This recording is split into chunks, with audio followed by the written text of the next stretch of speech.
کائنات ہست و بود میں نہ کوئی صورت محمدی جیسی حسین تھی، کوئی سیرت بھی سیرت محمدی جیسی خوبصورت اور عمدہ نہ تھی۔ ولادت کے ذریعے کائنات کی سب سے زیادہ حسین و جمیل صورت ظاہر ہوئی، اور بعثت کی صورت میں اہل ایمان کو عظیم سیرت ملی۔ کوئی اہل میلاد بنا، کوئی اہل سیرت بنا۔ اللہ کا شکر ہے کہ منہاج القرآن کے ذریعے آج اہل میلاد اور اہل سیرت یکجان و یکجا ہو گئے۔ آقا علیہ السلام کے پاس بیٹھنے والا ہر شخص یوں محسوس کرتا کہ سب سے زیادہ الفت و شفقت میرے اوپر ہے۔ ہمارے تو لفظوں کے تیر چھلنی کر دیتے ہیں۔ کیا تعلق ہے آج ہمارا دین کے دعوے داروں کا سیرت محمدی کے ساتھ؟ آقا علیہ السلام نے یہ پورا کا پورا کلچر دیا، ادب کا کلچر دیا، تعظیم و تکریم کا کلچر دیا۔ ہماری مجلسوں میں نہ علم رہا، نہ حلم رہا، نہ حیا رہا، نہ امانت رہی، نہ صبر رہا، نہ ادب رہا۔ ہم نے پورا دین صرف چند رسوم پر محدود کر لیا ہے۔ انہیں آقا کی سیرت میں ڈھلنا ہوگا۔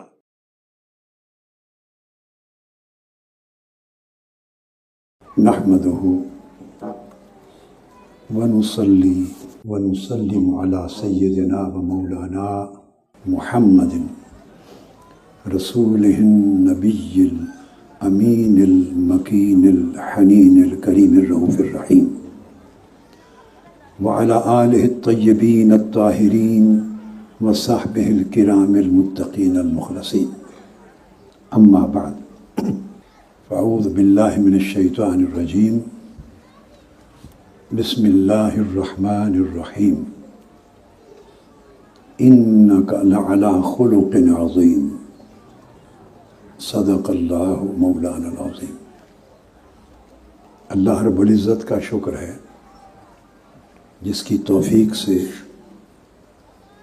ہم آج سالانہ عالمی میلاد النبی صلی اللہ علیہ وآلہ وسلم کانفرنس پہ جمع ہے۔ آج کا مضمون یہاں سے شروع کرنا چاہتا ہوں کہ حضور علیہ الصلوۃ والسلام کے میلاد دو ہیں۔ ایک میلاد جسمانی ہے اور دوسرا میلاد روحانی ہے۔ قول جمہور کے مطابق جو ولادت آقا علیہ الصلوۃ والسلام کی 12 ربیع الاول کو ہوئی وہ میلاد جسمانی تھا، اور آقا علیہ الصلوۃ والسلام کی ایک ولادت 40 برس کی عمر میں ہوئی بصورت بعثت، وہ آپ کا میلاد روحانی تھا۔ یہ ایک نیا زاویہ ہے آقا علیہ السلام کی دو ولادتوں کو دیکھنے کا۔ ایک ولادت ہے اور ایک بعثت۔ ولادت یعنی میلاد، حضور نبی اکرم صلی اللہ علیہ وآلہ وسلم ولادت کے ذریعے حضور کا ظہور جمال ہوا، آپ کے جمال کا ظہور ہوا، اور بعثت کے ذریعے آپ کے کمال کا ظہور ہوا۔ ولادت کی صورت میں انسانی کائنات کو اور خاص طور پر اہل ایمان کو عظیم نعمت ملی، اور بعثت کی صورت میں اسی طرح عالم انسانی کو راہ ہدایت اور اہل ایمان کو عظیم سیرت ملی۔ ولادت کے ذریعے کائنات کی سب سے زیادہ حسین و جمیل صورت ظاہر ہوئی۔ ایسی صورت کبھی منصہ شہود پر نہ ظاہر ہوئی تھی نہ کسی نے دیکھا تھا۔ اسی طرح بعثت کے ذریعے کائنات کی افق پر ایک عظیم الشان سیرت ظاہر ہوئی، ایسی سیرت کہ تاریخ بنی آدم نے کبھی نہ پہلے دیکھی نہ بعد میں دیکھی۔ حضور علیہ السلام کی آمد سے انسانیت کا ایک ایسا کامل نقشہ ظاہر ہوا جس کو اللہ رب العزت نے ابد الآباد تک اسوہ حسنہ بنا دیا۔ یہ فرما کر لقد کان لکم فی رسول اللہ اسوۃ حسنہ، اب یہ ذہن میں رکھ لیں، جیسے آقا علیہ السلام کی ولادت ہوئی تو جمال بے نظیر تھا، ویسے ہی آقا علیہ السلام کی بعثت نے بتایا کہ آپ کا کمال بھی بے نظیر تھا، آپ کے تمام افعال و اعمال بھی بے نظیر تھے، اور آپ کے تمام شمائل و خصال بھی بے نظیر تھے۔ اب دو چیزیں سامنے آ گئیں، ایک آقا علیہ السلام کی پیاری صورت اور ایک آپ کی پیاری سیرت، دو میں تعلق کیا ہے؟ بر صغیر پاک و ہند کی بدقسمتی کہ مدتوں تک میلاد اور سیرت کے دونوں عنوانوں کو لڑایا گیا، کوئی اہل میلاد بنا، کوئی اہل سیرت بنا، اور ایک کو دوسرے کا منکر ٹھہرایا گیا۔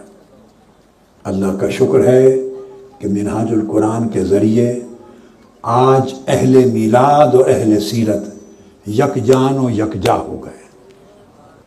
میلاد اور سیرت کا تعلق کیا ہے؟ میلاد کے لفظ کو میں نے آقا علیہ السلام کی ظہور صورت کے ساتھ جوڑا ہے، اور بعثت کو آپ کے ظہور سیرت کے ساتھ جوڑا ہے۔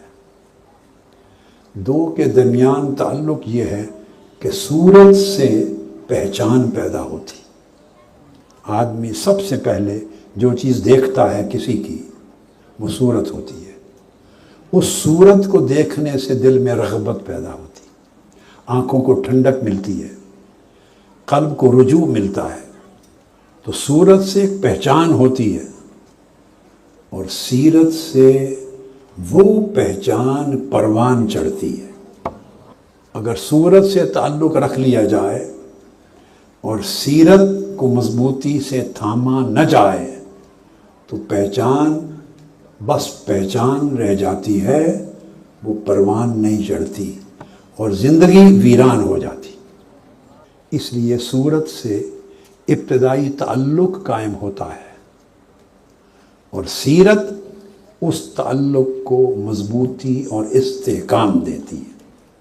لہٰذا اس پر ہر مومن کا ایمان ہونا چاہیے کہ کائنات ہست و بود میں نہ کوئی صورت محمدی جیسی ہنسی تھی، اور اسی طرح کائنات ہست و بود میں کوئی سیرت بھی سیرت محمدی جیسی خوبصورت اور عمدہ نہ تھی۔ اب سوال پیدا ہوتا ہے کہ آقا علیہ السلام کی سیرت کو کائنات انسانی کی سب سیرتوں سے زیادہ عمدہ کیوں بنایا گیا؟ اب یہ نقطہ میرا اگلا نقطہ ہے گفتگو کا، اس کو غور سے سمجھیں کہ تمام انبیاء علیہ السلام جو دنیا میں تشریف لائے، تمام انبیاء اور رسل، یاد رکھ لیں وہ صرف اپنی اپنی امت کے نبی تھے۔ ہر نبی جو دنیا میں آیا وہ اپنی امت کا نبی تھا، لیکن حضور علیہ الصلوۃ والسلام صرف امت کے نہیں، سب نبیوں کے بھی نبی تھے۔ آپ نبی امت ہی نہیں تھے، نبی الامم ہی نہیں تھے، بلکہ نبی الانبیاء تھے، سب نبیوں کے نبی تھے۔ آپ کے ذہن میں سوال آ سکتا ہے، کیا یہ کہنا محض محبت اور عقیدت کے باعث ہے یا اس کی کوئی اصل ہے، حقیقت ہے؟ ہاں، یہ جو بات میں نے کہی کہ آقا علیہ السلام نبی الانبیاء تھے، نبیوں کے بھی نبی تھے، صرف آقا علیہ السلام کی امت نے آپ کا کلمہ نہیں پڑھا، سب نبیوں نے بھی آپ کا کلمہ پڑھا۔ اب آپ سوچ رہے ہوں گے کیسے؟ تو قرآن مجید سے پوچھتے ہیں۔ اللہ رب العزت نے جمیع ارواح انبیاء کو جمع کیا، اور جمع کر کے ان سے کلام کیا، انبیاء کی روحوں سے خطاب کیا اور فرمایا اعوذ باللہ من الشیطان الرجیم وَإِذْ أَخَذَ اللَّهُ مِيثَاقَ النَّبِيِّينَ لَمَا آتَيْتُكُم مِّن كِتَابٍ وَحِکْمَةٍ کہ اللہ رب العزت نے تمام انبیاء اور رسولوں کو جمع کر کے ان سے ایک عہد لیا، ایک وعدہ، ایک میثاق لیا اور معاہدہ کیا۔ وہ میثاق اور عہد کیا تھا؟ فرمایا لما آتیتکم من کتاب و حکمہ، انبیاء سے فرمایا کہ جب میں تمہیں دنیا میں بھیجوں اور تمہیں کتاب دے لوں اور علم و حکمت سے نواز دوں، ثم جاءکم رسول، پھر تمہارے بعد میرا ایک منتخب چنیدہ و برگزیدہ رسول آئے گا صلی اللہ علیہ وآلہ وسلم، مصدق لما معکم، جو کتابیں، جو پیغامات، جو تعلیمات آپ دے چکے ہوں گے، وہ ان ساری تعلیمات کی اور کتابوں کی اور تمہارے علم و حکمت کی تصدیق کرے گا۔ وہ تمہاری اور تمہاری نبوتوں اور تمہاری تعلیمات کا مصدق ہوگا۔ یہاں تک اللہ رب العزت نے حضور علیہ الصلوۃ والسلام کا مرتبہ بیان کیا کہ ان کا سٹیٹس کیا ہوگا۔ وہ جب دنیا میں آئیں گے تو تمہاری نبوتوں کی تصدیق کریں گے، تمہاری رسالتوں کی تصدیق کریں گے، تمہاری کتابوں کی تصدیق کریں گے، تمہارے صحائف کی تصدیق کریں گے، تمہاری تعلیمات کی تصدیق کریں گے۔ یہاں تک آقا علیہ السلام کا مرتبہ بیان کیا۔ اب آگے حکم دیا اللہ رب العزت نے، تمام انبیاء کو حکم دیا، فرمایا لَتُؤْمِنُنَّ بِهِ وَلَتَنْصُرُنَّ، اب تمہارے اوپر واجب ہے کہ تم سب اس نبی پر ایمان لاؤ گے۔ لَتُؤْمِنُنَّ بِهِ نے حضور علیہ السلام کو نبی الانبیاء بنا دیا۔ جس طرح تمہاری امتیں تم پر ایمان لائیں گی، اس طرح تم سب اس نبی آخر الزماں پر ایمان لاؤ گے۔ وَلَتَنْصُرُنَّ، اور اگر اس کا زمانہ پالو تو اس کے مشن کی مدد کرو گے۔ جب اللہ رب العزت نے یہ پوری سٹیٹمنٹ انبیاء علیہ السلام کے آگے رکھ دی تو ان سے پھر سوال کیا اَأَقْرَرْتُمْ، کیا تم اس امر کا اقرار کرتے ہو کہ تم اس نبی آخر الزماں پر ایمان لاؤ گے؟ وَأَخَذْتُمْ عَلَىٰ ذَلِكُمْ إِصْرِي، اور اس امر پر میرے ساتھ وعدہ کرتے ہو؟ اللہ رب العزت نے پوچھا۔ جواباً انبیاء علیہ السلام نے کہا قالوا اقررنا، انہوں نے کہا کہ باری تعالیٰ ہم نے اقرار کر لیا، تیرے نبی آخر الزماں کا کلمہ پڑھنے کا اقرار کر لیا، ہم ان پر ایمان لائیں گے۔ ایمان لانا کلمہ پڑھنا ہے۔ قال، پھر اللہ رب العزت نے فرمایا فاشہدوا وَأَنَا مَعَكُم مِّنَ الشَّاہِدِينَ، پھر تم گواہ ہو جاؤ اور میں بھی تمہارے ساتھ گواہوں میں شریک ہوتا ہوں۔ اس طرح حضور علیہ الصلوۃ والسلام کو عالم ارواح میں، کائنات انسانی میں سلسلہ بعثت شروع کرنے سے بھی پہلے حضور علیہ السلام کو نبی الانبیاء بنا دی، سب نبیوں کا نبی بنا دی۔ چونکہ آقا علیہ السلام کو سب نبیوں کا نبی بنایا، اس لیے ہر نبی کو حکم دیا کہ وہ اپنی اپنی امت کو حضور علیہ الصلوۃ والسلام کی بعثت کی خوشخبری سناتا جائے کہ وہ کسی کے زمانے میں آ جائیں تو ان پر ایمان لاؤ گے، اور اگر وہ بعد کے زمانے میں آئیں تو حضور علیہ السلام کی خوشخبری سنانا ہی حضور پر ایمان لانا بن گیا۔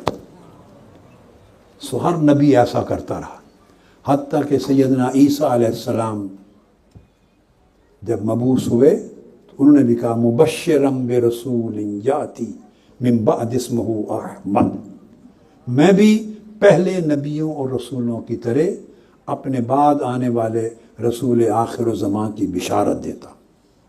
جب یہ نقطہ سمجھ میں آ گیا تو یہاں سے ایک اور اصول وضع ہوا، یہ بات توجہ طلب ہے۔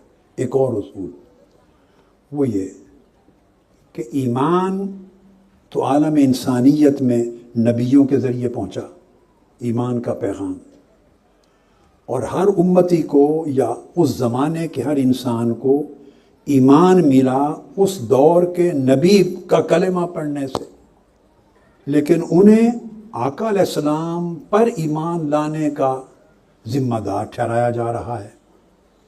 تو اس سے یہ بات معلوم ہوئی کہ دنیا میں ہر مومن کا جو ایمانی وجود ہے، ایمانی، وہ اس کے نبی کے ایمانی وجود کے تابع ہے۔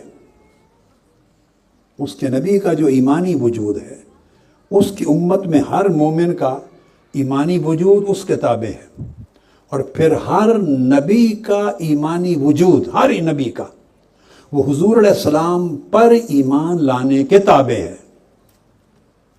تو حضور پر ایمان لانے سے انبیاء پہلے مومن بنے، بعثت ہونے سے بھی قبل عالم ارواح میں، پھر نبی بنے، اور آقا علیہ الصلوۃ والسلام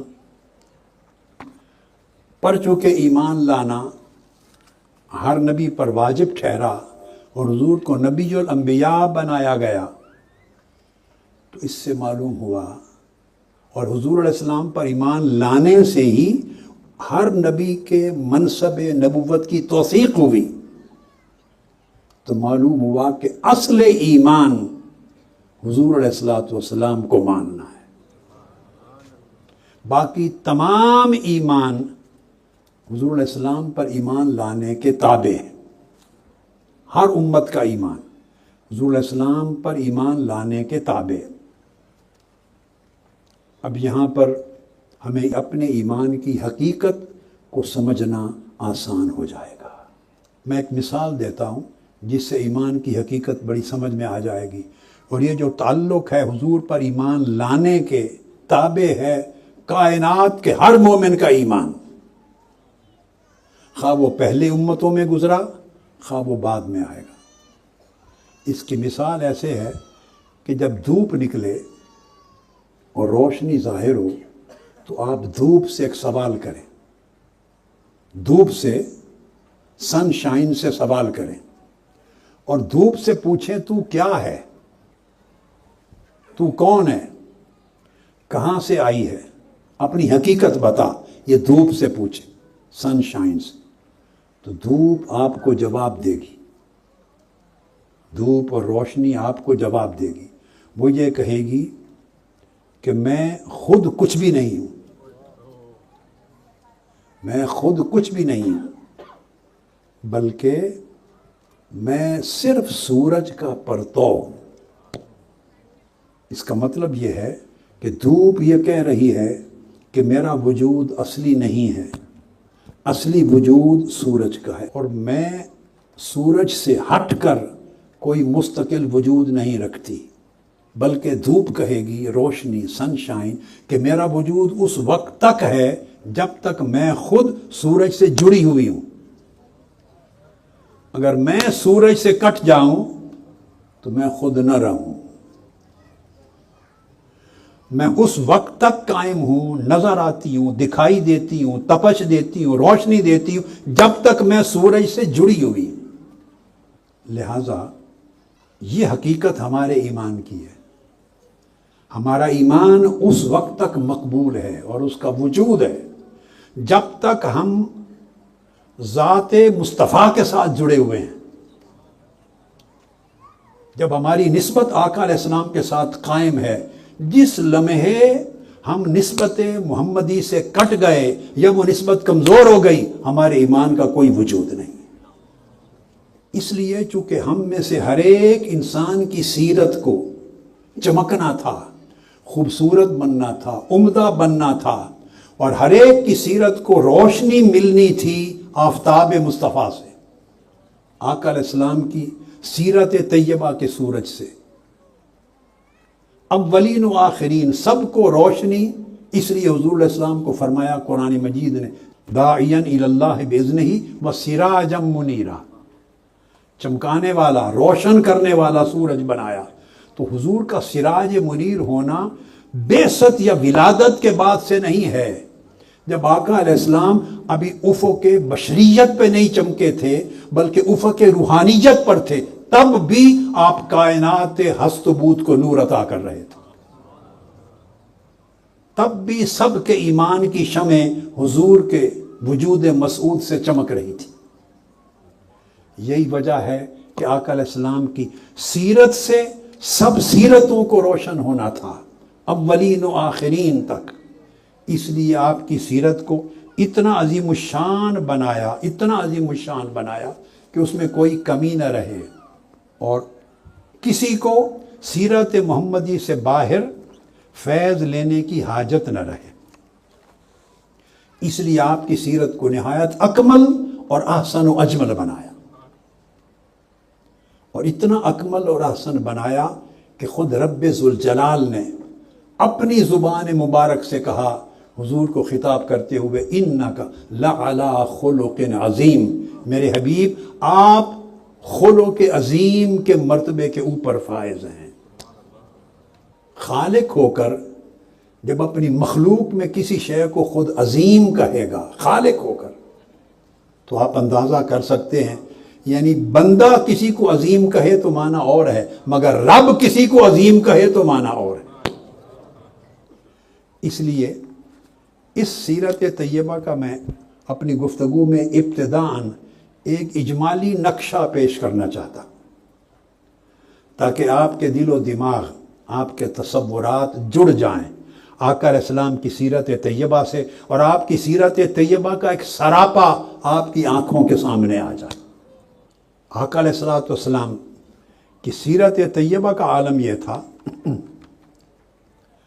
کہ آپ کائنات کے تمام لوگوں سے بہتر اخلاق رکھنے والے تھے۔ اب میں سیرت پاک کا ذکر کرتا ہوں۔ سب سے زیادہ نرم مزاج تھے، سب سے زیادہ پاکیزہ دل رکھنے والے، سب سے بہتر خوبصورت کلام والے، سب سے زیادہ شکر گزار، سب سے زیادہ ہمت، استطاعت اور جرت رکھنے والے، سب سے زیادہ لطیف لہجہ رکھنے والے۔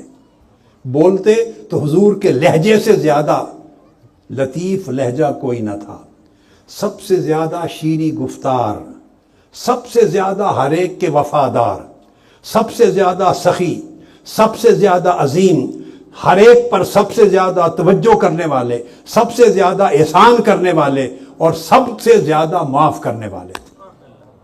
آپ ہمسایوں سے ہمیشہ بہترین سلوک کرتے، ہر ایک کی کمی کوتاہی سے درگزر کرتے، سخاوت سے کام لیتے، نرم گفتاری کو محبوب رکھتے، ہر ایک کو کھانا کھلاتے، یتیموں کی کفالت کرتے، سلام کو عام کرتے، بڑوں کی عزت کرتے، چھوٹوں پر شفقت کرتے، کم سنوں پر محبت کرتے، صلہ رحمی کرتے رشتہ داروں کے ساتھ، ناتوانوں کمزوروں کا بوجھ اٹھاتے، مہمانوں کی ضیافت کرتے، محتاجوں کے لیے رزق فراہم کرتے، محروموں کے ساتھ کھانا تناول فرماتے، حق کی خاطر مصیبتوں میں گرے ہوئوں کی مدد کرتے، فقراء کے ساتھ چلتے اور کمزوروں اور مساکین کے ساتھ بیٹھتے۔ آپ کی حیات طیبہ میں فضول گوئی نہ تھی، کذب اور جھوٹ نہ تھا، گناہ نہ تھا، کینہ پروری نہ تھی، سخت روی نہ تھی، دھوکہ بازی نہ تھی، قطع رحمی نہ تھی۔ آپ سراپا حلم اور بردباری کا پیکر تھے۔ آپ کی طبیعت میں برداشت تھی، آپ کثیر درجہ فضل و احسان کرنے والے تھے۔ جو آپ سے قطع تعلق ہی کرتا حضور اس سے تعلق جوڑتے، جو آپ سے کوئی نعمت روکتا حضور اس کو عطا کرتے، جو آپ کو ناراض کرنے کی کوشش کرتا حضور اس کو خوش کرتے، کوئی غلطی کرتا حضور معاف کرتے، زیادتی کرنے والے پر مزید کرم نچھاور کرتے، کوئی اذیت دینا چاہتا حضور صبر کرتے، غصہ آنے کی کیفیت میں بھی حضور اپنے آپ پر ضبط کرتے، اور ہمیشہ صبر اور حلم کا پیکر رہتے۔ صبر و حلم کا، سب لوگوں سے زیادہ باحیا تھے،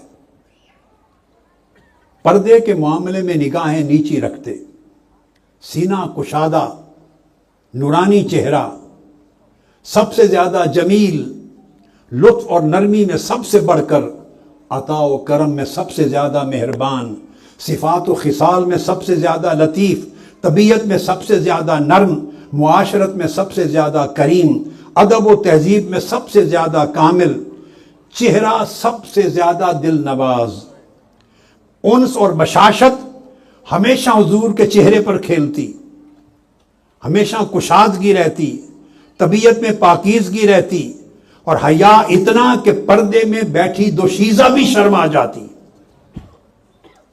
مزاج میں نازک لطیف جیسے صبح و صادق کی خنک ہوائیں ہوں، نہ کبھی سخت گفتگو کی، نہ تنگ دلی دکھائی، نہ کسی پر ملامت کی، نہ عیب جوئی کی، نہ کسی کو جھاڑا، نہ ڈانٹ پلائی، نہ کسی کو نیچا دکھایا، نہ اپنی برتری بتائی۔ آپ کی شفقت محبت کا عالم یہ تھا کہ ہر ایک کو اپنے ساتھ مانوس کرتے، جو دور سے دیکھتا آپ کے حسن کا رعب طاری ہو جاتا، اور جو جتنا قریب آتا اتنا حضور کے ساتھ محبت کرنے لگ جاتا۔ ہر ایک کو مانوس کرتے، ہر ایک سے حسن سلوک فرماتے، ہر قوم کے معزز شخص کو ان کے مرتبے کے مطابق عزت دیتے، دل میں سخاوت تھی۔ کوئی شخص آپ کے چہرے پر نگاہیں گاڑ کے نہ دیکھ سکتا، ساتھیوں میں صحابہ میں کبھی قدم اور ٹانگیں پھیلا کے نہ بیٹھتے، کوئی صحابی بیمار ہوتا تو خبر گیری کو جاتے، حتیٰ کہ یہودی کا بیٹا بھی بیمار ہوا تو اس کے گھر بھی خبر گیری کو گئے۔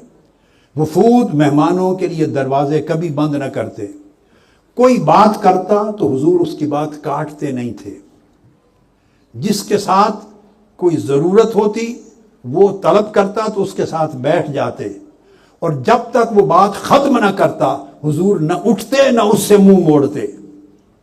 اور آقا علیہ السلام کے پاس بیٹھنے والا ہر شخص بیٹھنے والا یوں محسوس کرتا کہ سب سے زیادہ الفت و شفقت میرے اوپر ہے۔ آپ اس طرح کامل شفقت اور رحمت و رافت کے پیکر تھے کہ آپ کی رحمت ہر شے پہ محیط تھی۔ نرم طبی کو حضور محبوب رکھتے تھے، ہر ایک سے نرم طبیعت سے پیش آتے۔ آقا علیہ السلام نرمی و احسان اتنا کرتے کہ ہر ایک کی بدی کا جواب نیکی سے دیتے، مہمان کو عزت دیتے، جانبداری پسند نہ تھی، نا انصافی پسند نہ تھی، ظلم کے جو اسباب زندگی میں ہوتے ہیں ان کو ختم کرتے، تربیت کرتے، وقتاً فوقتاً وقفوں سے تھوڑی تھوڑی نصیحت کرتے، واعظ فرماتے تاکہ کوئی اکتا نہ جائے۔ نمازی اگر بوڑھے پیچھے کھڑے ہوتے تو امام کو کہتے کہ تھوڑا قرات کرو تاکہ لوگ تھک نہ جائیں۔ بچہ رو پڑتا تو خود نماز مختصر کر دیتے تاکہ اس کی ماں پریشان نہ ہو جائے۔ آقا علیہ السلام سراپا مروت تھے اور وقار کے ایسے پیکر کامل تھے کہ کسی نے ایسا وقار نہ دیکھا۔ آپ کی خاموشی میں بھی وقار تھا اور آپ کے کلام میں بھی وقار تھا، آپ کے جمال میں بھی وقار تھا اور آپ کے جلال میں بھی وقار تھا۔ پرانی صحبتوں اور رشتوں کا لحاظ کرتے۔ حضرت خدیجہ الکبریٰ کی پرانی سہیلیاں جو مدینہ میں آباد تھیں، کوئی جانور ذبح کرتے تو پہلے حضرت خدیجہ الکبریٰ کی سہیلیوں کے گھروں میں بھیجتے، پرانے رشتوں کو قائم کرتے، ان پر احسان کرتے، ان پر نعمتیں لٹاتے۔ فطرت آپ کی کریم تھی اور آپ کے لطف و عنایت کا فیض ہر کسی کے لیے عام تھا۔ امانت میں سب سے بڑھ کر تھے، عدالت میں سب سے بڑھ کر تھے، گواہی میں سب سے معتبر تھے، عفت میں بے مثال تھے، طہارت میں بے داغ تھے، صداقت ظاہر و باطن میں بے مثال اور یکساں تھی۔ ہمیشہ سچ بولتے، جو فیصلہ کرتے واضح کرتے، حق پر مبنی کرتے، گفتگو کھول کھول کے کرتے تاکہ کسی سننے والے کو سمجھنے میں مغالطہ نہ ہو۔ آپ آسمانوں میں مکی تھے اور پوری کائنات کی زمین والوں میں امین تھے۔ آقا علیہ السلام عظیم شان و شوکت کے مالک، آپ کو جو دیکھتا پیشانی بلند نظر آتی، قد میانہ تھا، قامت موزوں تھی، نور جمال سے دمکتی ہوئی گہری سیاہ آنکھیں تھیں، پلکیں گھنی تھیں، جبین روشن تھی، پیشانی کشادہ تھی، دانت چمکتے تھے، بلند خمدار ناک تھی، سرمگی آنکھیں تھیں، مکمل اور رسیق کان تھے، ابرو باریک تھے، نازک ہونٹ تھے، نرم و گداز رخسار تھے، پاؤں دراز تھے، شانے چوڑے تھے، چہرہ نورانی تھا، باہیں اجلی تھیں، ہتھیلیاں مضبوط تھیں، انگلیاں نرم تھیں، ہاتھ کھلے تھے، کف ہتھیلیاں کشادہ تھیں، پنڈلیاں متناسب اور مضبوط تھیں، تلووں میں توازن تھا، اعضاء مضبوط تھے، پسینے سے خوشبو آتی، عطار کے مشک و عنبر سے بھی بہتر خوشبو آتی، جن گلیوں سے گزر جاتے صبح گزرتے شام تک لوگوں کو اس گلی کی فضا کی مہکوں سے پتہ چلتا کہ آقا یہاں سے گزرے ہیں۔ آقا علیہ الصلوۃ والسلام کا حسن یہ کہ اگر کنکریاں اٹھاتے تو وہ بھی آپ کے ہاتھ میں تسبیح کرتی، اور چھوٹے بچے جنہوں نے ابھی دودھ پینا نہیں چھوڑا وہ دودھ پینا چھوڑنے کی عمر سے بھی پہلے حضور کے عشق میں گرفتار ہو جاتے اس عمر میں۔ اور آپ جس بچے کے سر پہ ہاتھ رکھ دیتے زمانے تک اس کے سر سے خوشبو نہ جاتی۔ قریب سے دیکھنے والے آپ کو سب سے زیادہ شیریں اور دل ربا جانتے، دور سے دیکھنے والا آپ کو حسن کا پیکر دیکھتا، آپ کا چہرہ 14ویں رات کے چاند کی طرح چمکتا، اور ایسا لگتا جب چلتے جیسے کسی ڈھلان سے نیچے اتر رہے ہیں آقا علیہ السلام، اور جب کلام کرتے تو ایسی جامع کلام کرتے کہ سننے والا حیران و شش در رہ جاتا۔ خوشبو میں آپ عنبر کی طرح تھے، بہترین عطر کی طرح، جسم و لباس میں بڑے لطیف و نظیف تھے۔ آقا علیہ السلام ہر وقت جدھر جاتے خوشبو بکھیرتے تھے، ایسے لگتا جیسے کوئی نرم و نازک شاخ گل ہوا سے لہرا رہی ہے، ہوائیں مہک رہی ہیں۔ آقا علیہ السلام کی مہک میں ایسی تاثیر تھی کہ خوشبو فروشوں کی ساری خوشبوئیں ماند پڑ جاتی۔ عورتیں اور قبیلے کے لوگ آقا کے پسینے کو لے جاتے اور مدتوں تک بطور خوشبو عطر کے استعمال کرتے۔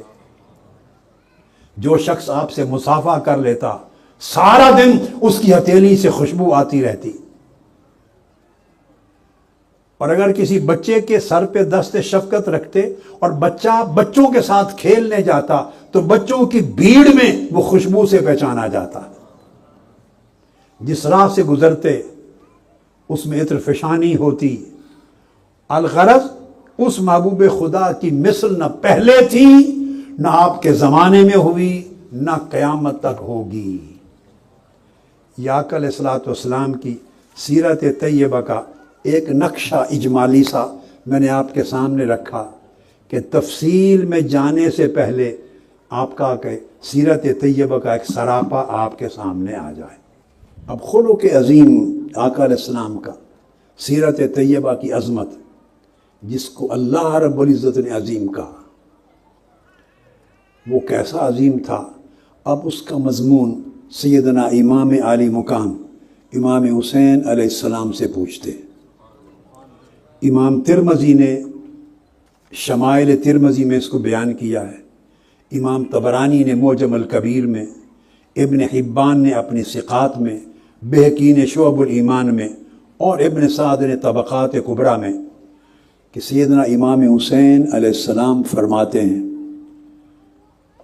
کہ میں نے اپنے والد گرامی یعنی سیدنا مولا علی المرتضیٰ کرم اللہ وجہ الکریم سے پوچھا کہ مجھے آقا علیہ السلام کی سیرت کے بارے میں کچھ بتائیے۔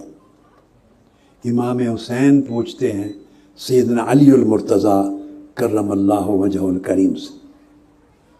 سیدنا علی شیر خدا کے الفاظ ان تمام حدیث اور سیرت کی کتابوں میں آئے ہیں۔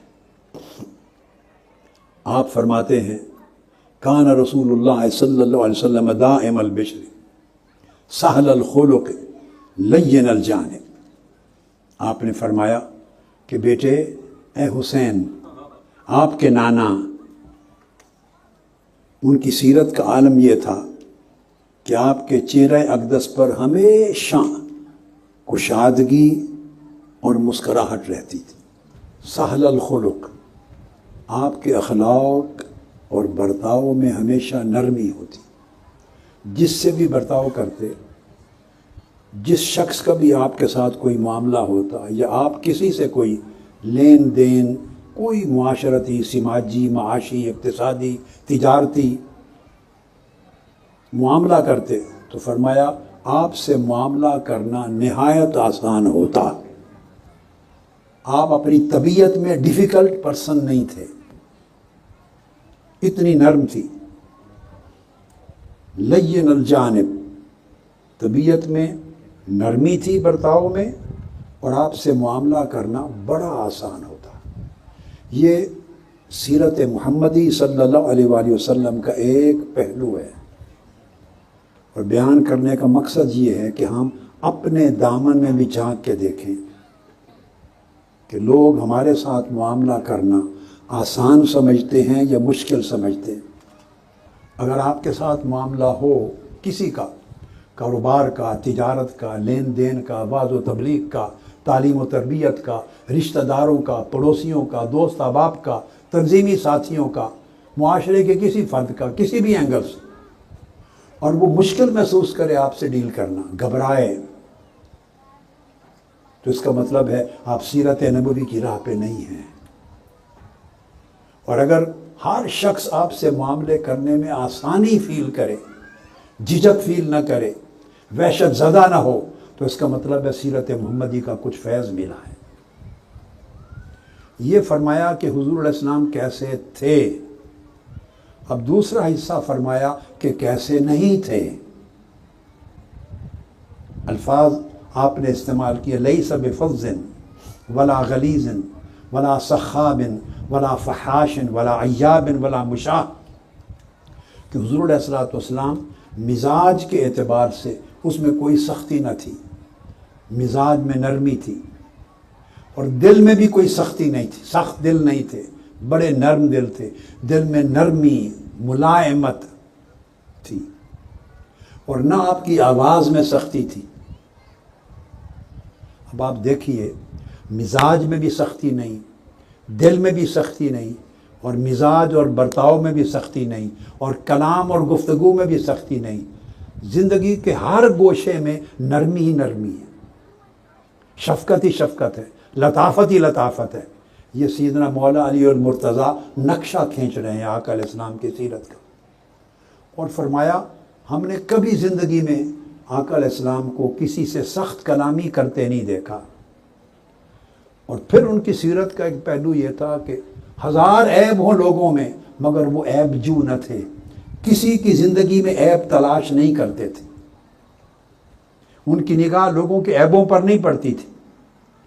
عیب جو بھی نہ تھے اور بخیل بھی نہ تھے، سخی تھے، طبیعت کے بھی سخی، ہاتھ کے بھی سخی، دل کے بھی سخی، مزاج کے بھی سخی. تو آپ کی تربیت میں سخاوت بھی تھی، فراخی بھی تھی، اور پردہ پوشی بھی تھی. کسی کی کمزوریاں، عیب نظر آ جاتے تو آقا علیہ السلام پردہ ڈالتے. حتیٰ کہ ایک صحابی جس پر حد لگائی گئی، اس نے خود آ کے اپنے خلاف گواہی دی تھی، اقرار کیا تھا، حد لگائی گئی. آپ نے 6-7 مرتبہ اس پر حد لگنے کو ٹالنے کی کوشش کی. میں تفصیل میں نہیں جا رہا. بالآخر حد لگ گئی. جب حد لگی تو آقا علیہ السلام ایک روز تشریف لائے، غم زدہ تھے، دکھی تھے.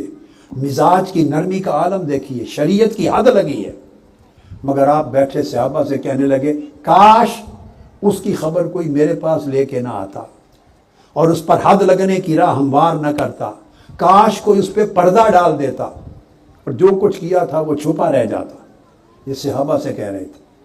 تو آپ کا یہ فرمانا محض کلمات نہیں تھے، یہ تربیت تھی، ایک اخلاق دے رہے تھے، ایک سیرت سے سیرت منتقل ہو رہی تھی، سیرتیں بنا رہے تھے.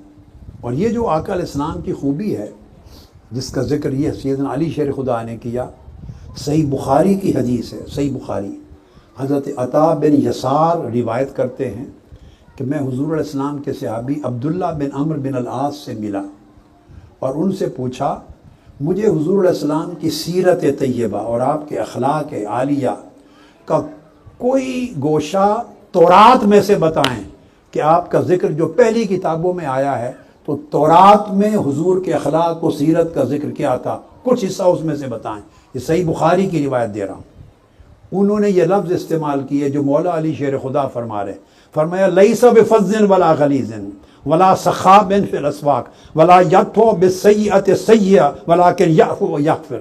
یہ تورات میں آیا تھا جو موسیٰ علیہ السلام پہ اتری تھی کہ جو نبی آخر الزماں آئیں گے ان کا مزاج اور طبیعت ایسی ہوگی کہ اس میں کوئی ترشی نہیں ہوگی، سختی نہیں ہوگی، ان کی زبان میں بھی نرمی ہوگی، ان کے دل بھی نرمی والا ہوگا، ان کی آواز میں بھی نرمی ہوگی، بلند آواز سے شور نہیں مچائیں گے، ہر برائی کرنے والے کا بدلہ بھلائی سے دیں گے بلکہ معافی اور درگزر سے دیں گے۔ فرمایا تورات میں موسیٰ علیہ السلام پر اترنے والی کتاب میں آقا علیہ السلام کی سیرت طیبہ کا یہ نقشہ تورات میں بھی بیان کیا گیا تھا۔ اور روایت ابو صالح میں ہے جس کو امام دارمی نے اپنی سنن میں بیان کیا، حضرت کعب الاحبار بیان کرتے ہیں نجدہ مکتوبا محمد رسول اللہ لا فظ ولا غلیظ۔ کعب الاحبار وہ اہل کتاب میں سے تھے، ایمان لائے، جلیل القدر تابعی بنے۔ انہوں نے روایت کیا کہ ہم خود تورات کی جب تلاوت کرتے تھے تو تلاوت تورات میں یہ پڑھتے تھے، جب یہودی تھے پڑھتے تھے کہ محمد رسول اللہ جو آئیں گے وہ نہ تند خو ہوں گے نہ سخت دل ہوں گے، نہ ان کے مزاج میں سختی ہوگی نہ ان کے کلام میں سختی ہوگی۔ اور زکوان بن ابی صالح دوسری روایت میں بیان کرتے ہیں کہ حضرت کعب الاحبار نے تورات کا ذکر کرتے ہوئے جو یہود پڑھا کرتے تھے، یہود مدینہ، فرمایا کہ اس کی ایک سطر میں لکھا تھا محمد رسول اللہ عبدی المختار لا فظ ولا غلیظ، کہ آخری نبی محمد رسول اللہ جو آئیں گے ان کی صفات عالیہ یہ ہوں گی کہ وہ میرے چنے ہوئے برگزیدہ بندے اور رسول ہوں گے، نہ ان کی عادت اور طبیعت میں سختی ہوگی، نہ ان کے دل میں سختی ہوگی، نہ ان کے کلام میں سختی ہوگی، نرم جو اور نرم گفتگو ہوں گے۔ آپ اندازہ کریں آقا علیہ السلام کی سیرت طیبہ کہ یہ گوشہ اللہ کو اتنا عزیز ہے اور اتنا عام ہے کہ صحابہ کرام نے تو بیان کیا، مگر اللہ رب العزت نے موسیٰ علیہ السلام پہ اترنے والی کتاب تورات میں جب حضور پر نبی آخر زمان پر ایمان لانے کا ذکر کیا، 7 حضور کے اوصاف بیان کیے، اور اوصاف میں جو چنا وہ آپ کی نرم روش، نرم طبی، نرم مزاجی، نرم دلی، نرم کلامی۔ اب اس کو ذرا ہم اپنے ساتھ بھی کمپیئر کر لیں، خاص طور پہ ہم دین و مذہب کا پرچار کرنے والے اور دین اور مذہب کے نمائندہ جو تصور ہوتے ہیں، ہماری گفتگو میں کتنی نرمی ہے، ہم تو للکارتے ہیں، ہمارے تو لفظوں کے تیر دوسروں کو چھلنی کر دیتے ہیں، ہم کسی کو عزت کا نام کسی کے ساتھ نہیں لیتے، جس سے اختلاف ہو اس کو ایسے ایسے برے الفاظ کے ساتھ بلاتے اور اتنی اونچی آواز کے ساتھ شور و غوغا کرتے ہیں بیٹھ کر تقریروں میں، یوٹیوب میں، سوشل میڈیا میں، حلقات میں، اپنے مجمعات میں، اس طرح کرتے ہیں کہ جیسے چھوڑنا ہی کچھ نہیں۔ کیا تعلق ہے آج ہمارا دین کے دعوے داروں کا سیرت محمدی کے ساتھ؟ پھر اس کے بعد سیدنا علی شیر خدا فرماتے ہیں فَمَا قَدْ تَرَكَ نَفْسَهُ مِنْ ثَلَاثٍ الْمِرَاء وَالْإِكْثَارِ وَمَا لَا يَعْنِيهِ۔ آقا علیہ السلام نے 3 چیزوں سے اپنی ذات کو بچا رکھا تھا، 3 چیزیں ایسی تھیں جن سے اپنے آپ کو بچا رکھا تھا، اور 3 چیزیں ایسی تھیں جن سے دوسروں کو بچا رکھا تھا۔ 3 چیزوں سے خود پرہیز کرتے اپنی ذات کے لیے، اور 3 چیزوں سے دوسروں کو، ہر دوسرے شخص کو بچاتے۔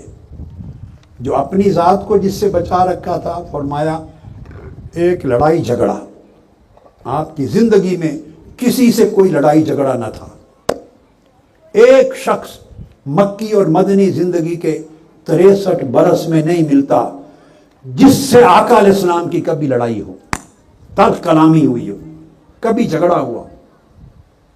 ایک بھرپور انسانی بشری زندگی گزاری، خامند بھی تھے، ازواج مطہرات تھی، اولاد کے باپ بھی تھے، کسی کے رشتہ دار بھی تھے، کسی کے پڑوسی بھی تھے، تجارت بھی کی، معاملات بھی کیے، واز بھی کیا، بھرپور زندگی گزاری، مگر 63 برس میں کسی سے لڑائی نہیں ہے۔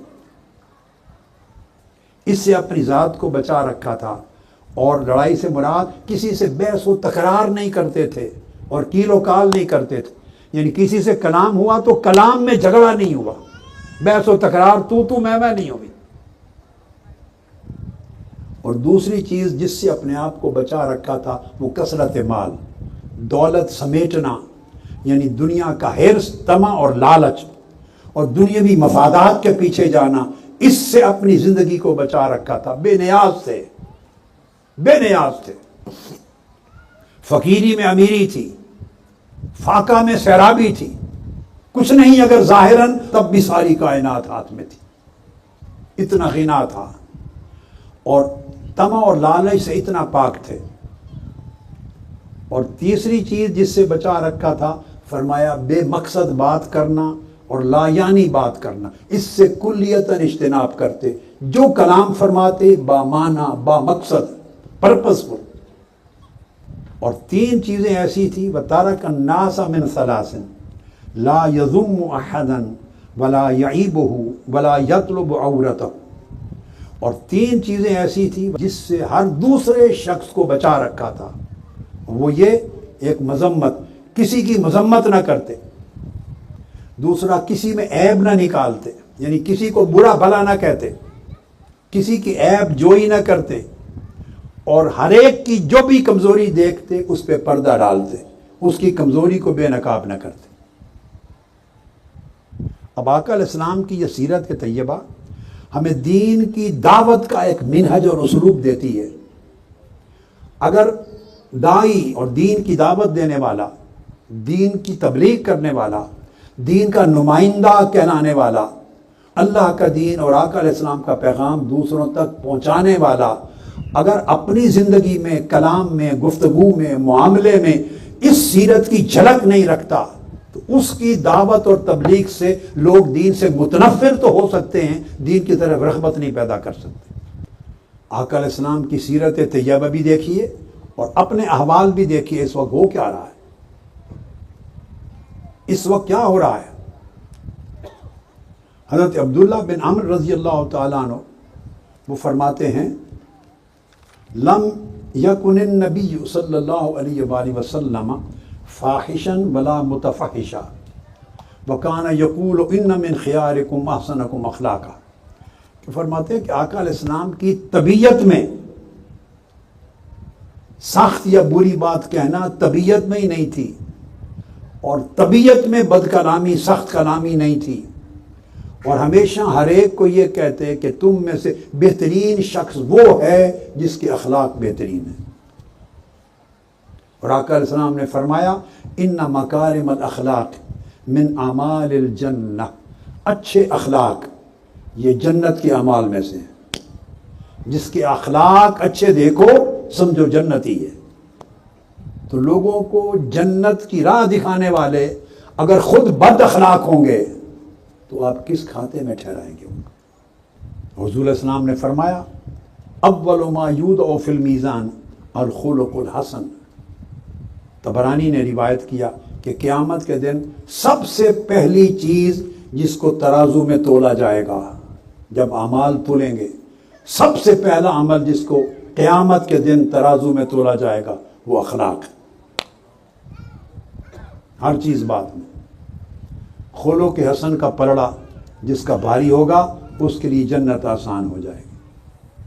اسامہ بن شریک روایت کرتے ہیں، امام احمد بن حنبل نے مسند میں روایت کیا، روایت کرتے ہیں کہ صحابہ کرام نے کہا، یا رسول اللہ ما خیر ما اوتی العبد، یا رسول اللہ کوئی ایسی چیز بتائیں جو سب سے بہترین تحفہ ہے اللہ نے اپنے کسی بندے کو عطا کیا ہو، اللہ کا سب سے بہترین تحفہ جو کسی بندے کو مل سکتا ہے، کیا؟ فرمایا خلق حسن، بہترین اخلاق۔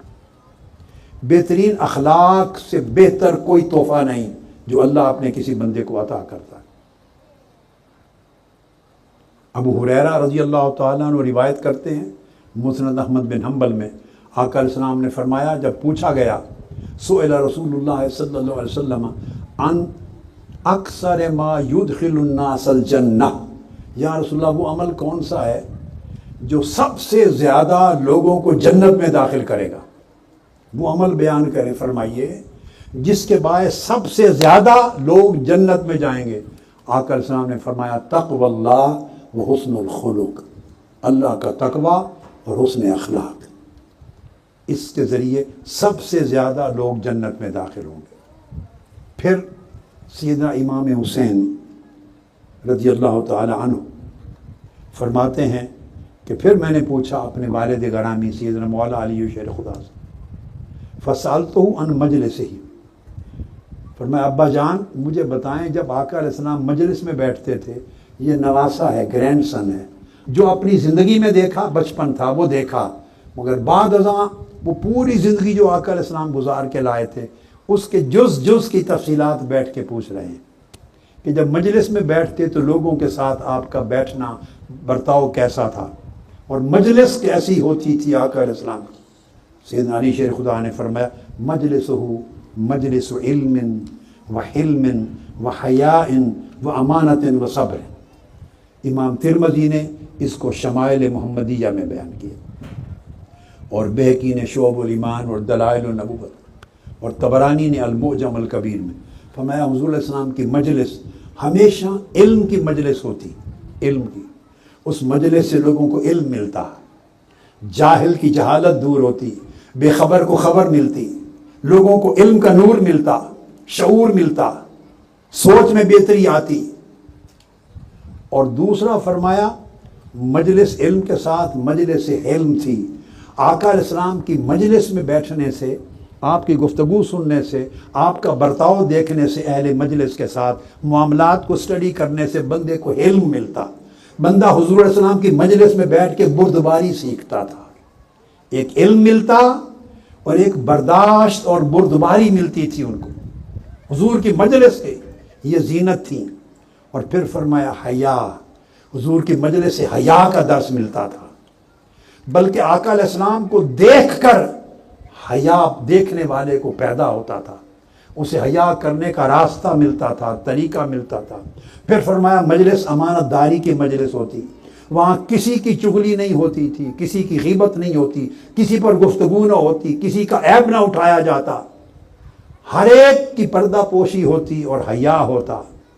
اور اگر اذیت ناک کوئی بات ہو جاتی، کوئی بندہ سخت بات کر دیتا تو آپ صبر کا پے کرتے، حضور کی مجلس سے صبر ملتا تھا۔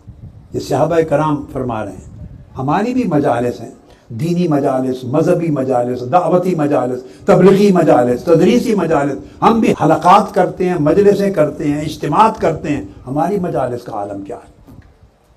ہم کسی کا نام عزت کے ساتھ نہیں لیتے، اور دعوے دار دین کے عالم ہیں، مبلغ ہیں، دائی ہیں، آپ ہر روز صبح و شام دیکھتے ہیں انتہائی خلیص قسم کے القاب لیتے ہیں اپنے مخالفوں کے لیے، جن سے آپ کا اختلاف رائے ہے، اسے انسان بھی نہیں کہہ کے بلاتے، دجال سے بھی بدتر نام لیتے ہیں، انتہائی خلیص گالیاں لکھتے ہیں۔ آپ سوشل میڈیا بھرا پڑا ہے، جو کمنٹس ہوتے ہیں لوگوں کی ایک دوسرے کے اگینسٹ، ایک تماشا بنا دیا گیا دین کو۔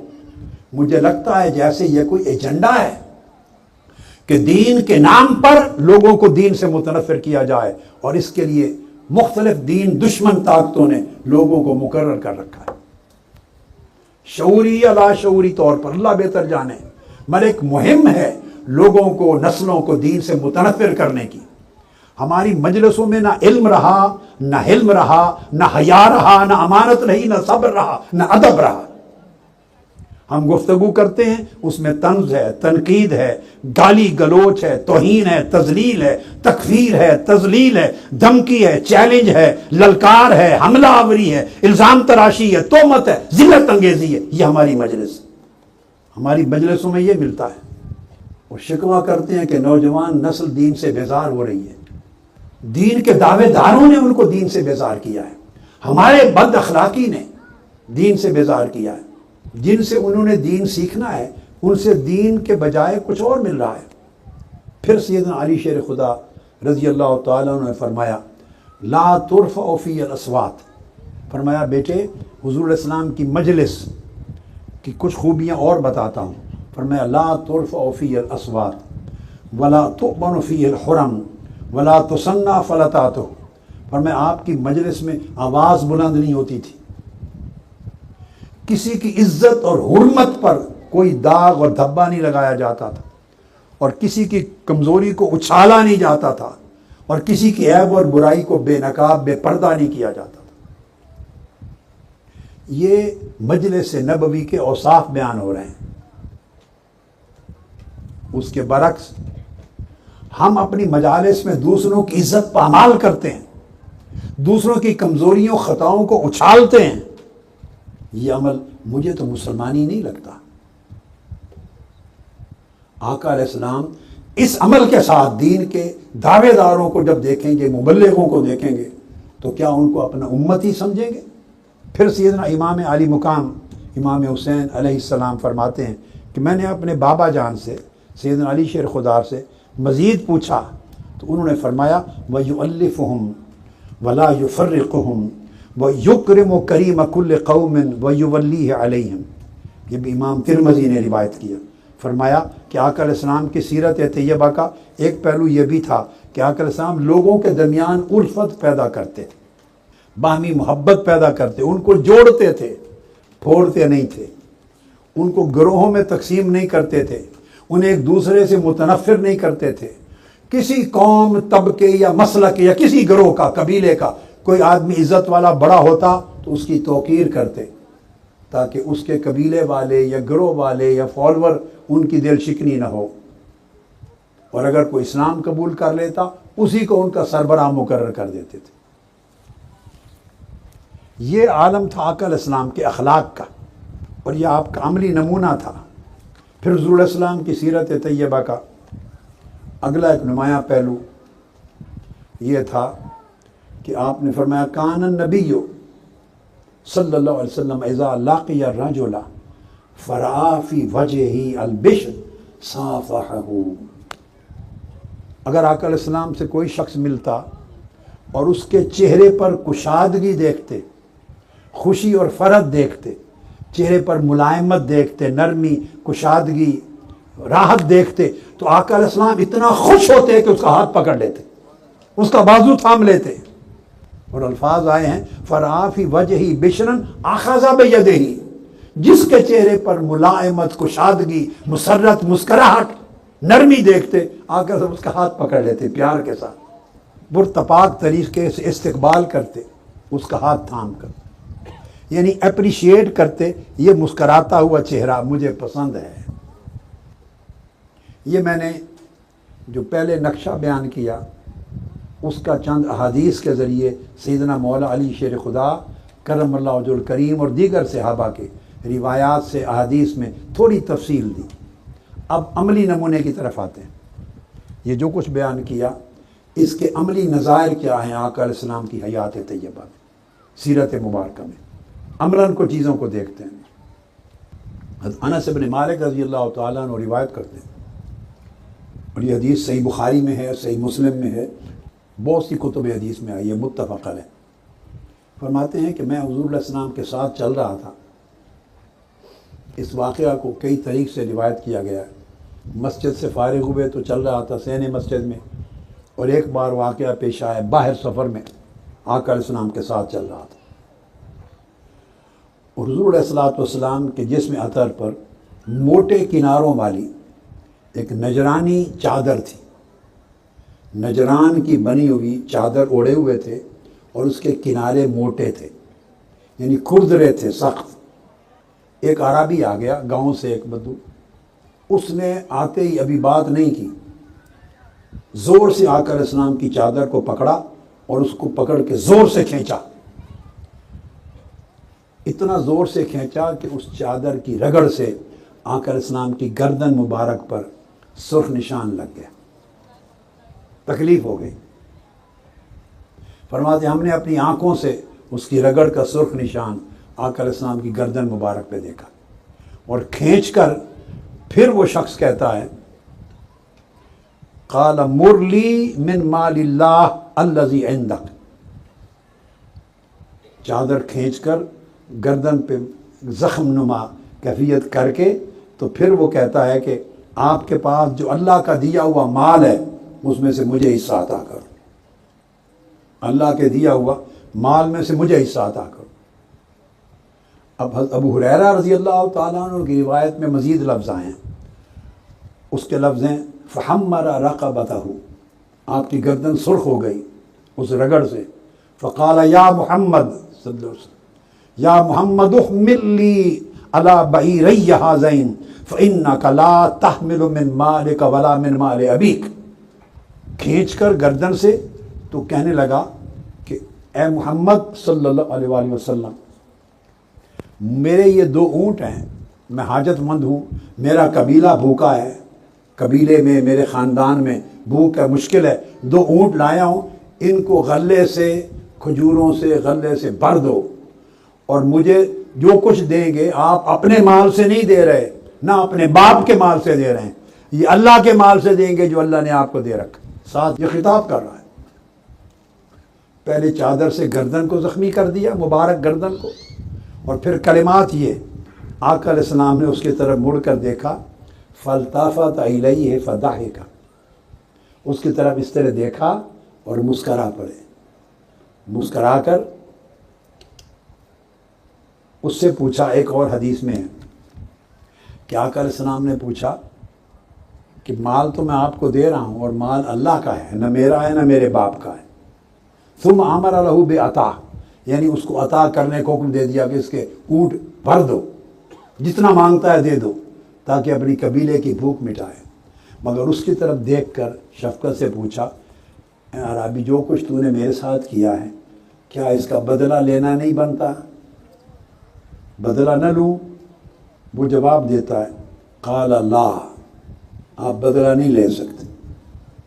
آپ نے پوچھا لما، بدلہ کیوں نہ لوں؟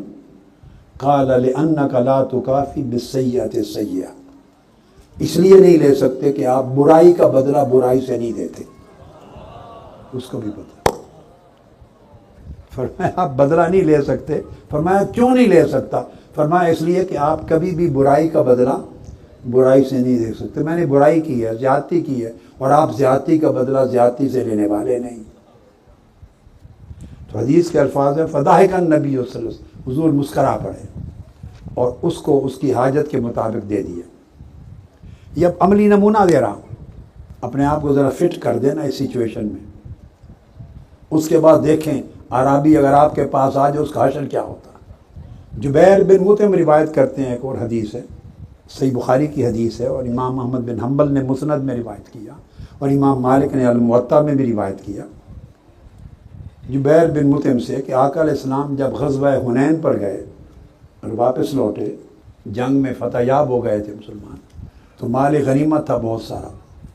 فرماتے ہیں جب مال غنیمت لے کے لوٹ رہے تھے غزوہ حنین سے واپس آتے ہوئے، راستے میں گاؤں آیا تو وہاں کے بدو دیہاتی لوگ انہوں نے آقا علیہ السلام کو آ کے گھیر لیا۔ علقت رسول اللہ صلی اللہ علیہ وسلم الاعراب یسألونہ حتی تروہ الی سامرہ، آقا علیہ السلام کو گھیر لیا اور آپ کو دھکیلتے چلے گئے، بدو تھے، دھکیلتے چلے گئے اور کہنے لگے کہ مال غنیمت میں سے ہمیں بھی دیں۔ اب آپ اندازہ کریں، حدیث کے الفاظ ہیں، یہ وہ لوگ نہیں ہیں جو جنگ لڑ کے آ رہے ہیں، جن کا حق ہے مال غنیمت، وہ مجاہدین صحابہ نہیں ہیں، وہ تو آقا علیہ السلام کے ساتھ آ رہے ہیں، یہ تو رستے سے گزر رہے ہیں، ایک گاؤں ہے وہاں کے بدو، انہوں نے دیکھا کہ فتح ہو گئی ہے اور مال غنیمت آ رہا، آقا علیہ السلام کو گھیر لیا اور دھکیل کے ایک کانٹے دار درخت کے پاس جا کے چھوڑا، دھکیل کے لے گئے ایک کانٹے دار درخت میں، وہاں آپ کی کملی مبارک اڑ گئی، پھنس گئی۔ وہ کہتے ہیں کہ ہمیں مال غنیمت میں سے دیں۔ اب اللہ بہتر جانے وہ مسلمان بھی تھے یا نہیں تھے، اغلباً وہ بھی مسلمان نہیں ہوئے ہوں گے، مسلمان ہوتے تو وہ آپ کے لشکر میں شامل ہوتے، یہ گمان غالب ہے، حدیث پاک میں ٹیکسٹ میں ایسی کوئی چیز درج نہیں، اور مسلمان ہوتے تو یہ حشر نہ کرتے، دھکیل دھکیل کے ایک کانٹے دار درخت میں جا کے پہنچا دیا، آپ کی کملی مبارک پھنس گئی، کہتے ہمیں مال غنیمت میں سے دیں۔ فخاطفت رداءہ، آپ نے جو کملی مبارک تھی وہ اس کے اندر پھنس گئی چادر، تو آقا علیہ السلام نے معلوم ہے کیا فرمایا، فواقف رسول اللہ صلی اللہ علیہ وسلم فقال اعطونی ردائی، میری چادر مجھے واپس کر دو، چادر واپس کر دو۔ فلو کان عدد هذه العداء نعما لقسمته بینکم ثم لا تجدونی بخیلا ولا کذوبا ولا جبانا۔ فرمایا اللہ کی عزت کی قسم، میرے پاس جتنا بھی مال ہوگا، خواہ وہ ان درختوں کے پتوں کے برابر اور ٹہنیوں کے برابر بھی مال ہوگا، تم حاجت مندوں میں سارا تمہیں تقسیم کر دوں گا، اور ہرگز تم مجھے نہ بخیل کنجوس پاؤ گے، نہ وعدہ خلافی کرنے والا پاؤ گے، نہ بزدل پاؤ گے۔ چادر میری واپس دو، جتنا مال تمہاری ضرورت کا سب دے دیتا ہوں۔ آقا علیہ السلام نے عطا کر دی، اور ان سے یہ بھی نہیں فرمایا کہ یہ ایسا سلوک میرے ساتھ کیوں کیا۔ یعنی ایک مزاج کی وہ نرمی، وہ شفقت ہے، پھر طبیعت کے اندر وہ فراخی ہے، پھر وہ سخاوت ہے، پھر عفو درگزر ہے، پھر رحیمی اور کریمی ہے، پھر سراپا رافت اور رحمت ہیں۔ وہ دیکھ رہے ہیں کہ ان لوگوں کو سمجھ نہیں، دیکھو کتنا عذر قبول کر رہے ہیں، ان کو شعور نہیں کہ میں کون ہوں، انہیں سمجھ ہی نہیں کہ میرا مقام و مرتبہ کیا ہے، لہٰذا ان سے ایکسپیکٹ کیا کریں کہ وہ کیسا سلوک کریں۔ ان کے نزدیک تو میں ایک شخص ہوں، جنگ جیت کے آ رہا ہوں، میرے پاس مال ہے، ان کو مال کی ضرورت ہے، اور یہی ان کی عادت ہے، جس سے لیتے ہیں مارتے بھی ہیں، چھینتے بھی ہیں، چھینا جھپٹی کرنے والے لوگ ہیں۔ یہ جانتے ہوئے کہ چھینا جھپٹی کرنے والے لوگ ہیں، آقا علیہ السلام نے اپنی طبیعت میں ان کی طبیعتوں کی کتنی سپیس پیدا کی، کتنا ایڈجسٹ کیا۔ ہمارا اکثر بیشتر گھروں میں میاں بیوی کا جھگڑا ہوتا ہے، ایک ڈپریشن کا مریض ہے، پوری زندگی ریئلائز ہی نہیں کرتے کہ ڈپریشن کا مریض ہے، مار پیٹ کرتے ہیں، گالی گلوچ کرتے ہیں، گھروں کے گھر ٹوٹ جاتے ہیں، رشتے ٹوٹ جاتے ہیں، ہلاکتیں ہو جاتی ہیں۔ ہم ریئلائز نہیں کرتے کہ دوسری کی مجبوری کیا ہے، ممکن ہے اس کو سمجھ نہیں ہے، وہ بیمار ہے، اس کو نیگیٹیوٹی ہے اس کی سوچ میں، وہ صحیح سمت میں سوچ ہی نہیں سکتا، مانگنے کا انداز کسی کا خراب ہے، بات کرنے کا انداز خراب ہے، ہم اس کو یہ کنسیشن نہیں دیتے کہ اس کے پاس تعلیم نہیں، شعور نہیں، آداب نہیں ہے، مینرز نہیں ہیں، چلو اس طرح ڈیل کر رہا ہے، مگر میرے پاس تو مینرز ہیں تو میں اس طرح ڈیل کروں۔ آقا علیہ السلام نے یہ سیرت طیبہ دکھائی ہے۔ وَإِذَا خَاطَبَهُمُ الْجَاهِلُونَ قَالُوا سَلَامًا۔ پھر حدیث میں آتا ہے، ابو ہریرہ رضی اللہ تعالیٰ عنہ روایت کرتے ہیں کہ ایک اعرابی آیا آقا علیہ السلام کی بارگاہ میں، مسجد نبوی میں بیٹھے ہیں، اور آ کے مانگا، میری ضرورت ہے دے دو۔ ارد گرد گاؤں تھے، شہر مدینہ کے اعراب تھے، بدو رہتے تھے، حاجت مند تھے، بھوک تھی، افلاس تھا، آ کے مدد مانگی۔ آقا علیہ السلام اس کو گھر لے گئے، جو گھر میں تھا عطا کر دی، عطا کر دیا۔ پھر اس کی دلجوئی کے لیے کہ میں معلوم کروں کہ خوش بھی ہوا ہے کہ نہیں، اندازہ کروں کہ اس کی حاجت اور ضرورت پوری ہو گئی ہے تو خوش ہو گیا ہوگا، اگر پوری نہیں ہوئی تو خوش نہیں ہوا ہوگا، تو دے کر اس سے پوچھا، ثم قال احسنت الیک، کہ جو کچھ میں نے دیا ہے اچھا کیا ہے، مطمئن ہو، خوش ہو؟ فقال الاعرابی لا، میں خوش نہیں ہوں، آپ نے کوئی اچھا نہیں کیا ابھی میرے ساتھ۔ مطلب اشارہ یہ ہے کہ میری جو ضرورت تھی، طلب تھی، پوری نہیں ہوئی، تو میں اللہ آپ نے کوئی اچھائی نہیں کی جس کی توقع رکھ کے آیا تھا۔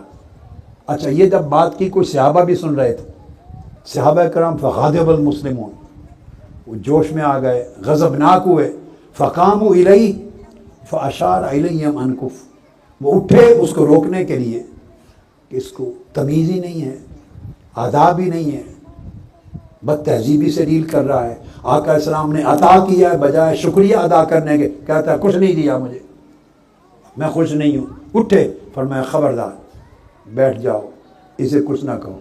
آقا علیہ السلام نے اس کو پھر اور عطا کیا، اور عطا کیا، اور عطا کیا، دیتے گئے۔ پھر پوچھا احسنت الیک، اب خوش ہو جو کچھ میں نے کیا ہے، اچھا کیا ہے؟ قال الاعرابی نعم جزاک اللہ، اس نے جب بہت کچھ لے لیا کہا ٹھیک اب اچھا کیا ہے اللہ آپ کو اجر دے. آپ اندازہ کر لیں کتنی صحابہ کرام کی بھی سخت ٹریننگ ہے، مشقت ہے، اور آقا علیہ السلام کی حسن سیرت کا اور خلق حسن اور خلق عظیم کا عالم کیا. یوں ہی اللہ رب العزت نے نہیں فرمایا انک لعلی خلق عظیم، آپ خلق عظیم کے مرتبے پر فائز ہیں. خلق کے 3 درجے ہوتے ہیں، 3.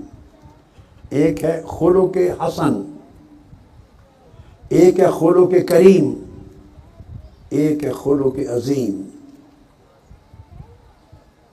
خلق حسن میں انسان عدل اور اعتدال کرتا ہے، عدل کرتا ہے، جسٹس سے کام لیتا ہے. خلق کریم میں اگر کوئی زیادتی کر دے تو اس کو معاف کر دیا جاتا ہے، انتقام نہیں لیا جاتا. یہ خلق کریم ہے، کریموں کا، سخی بڑے لوگوں کا خلق ہے. اور خلق عظیم یہ ہے صرف معاف ہی نہیں کرتے، احسان کے ساتھ لاد دیتے، احسان بھی کرتے ہیں. والکاظمین الغیظ والعافین عن الناس واللہ یحب المحسنین. غصہ پی جاتے ہیں، پھر معاف بھی کر دیتے ہیں، پھر احسان بھی کرتے ہیں. اور اللہ احسان کرنے والوں کو چاہتا ہے، محبت کرتا ہے. خلق عظیم کا درجہ تھا. ایک اور شخص آتا ہے، وہ بھی اعرابی ہے، بدو. صحیح بخاری میں ہے، صحیح مسلم میں ہے، متفق علیہ حدیث.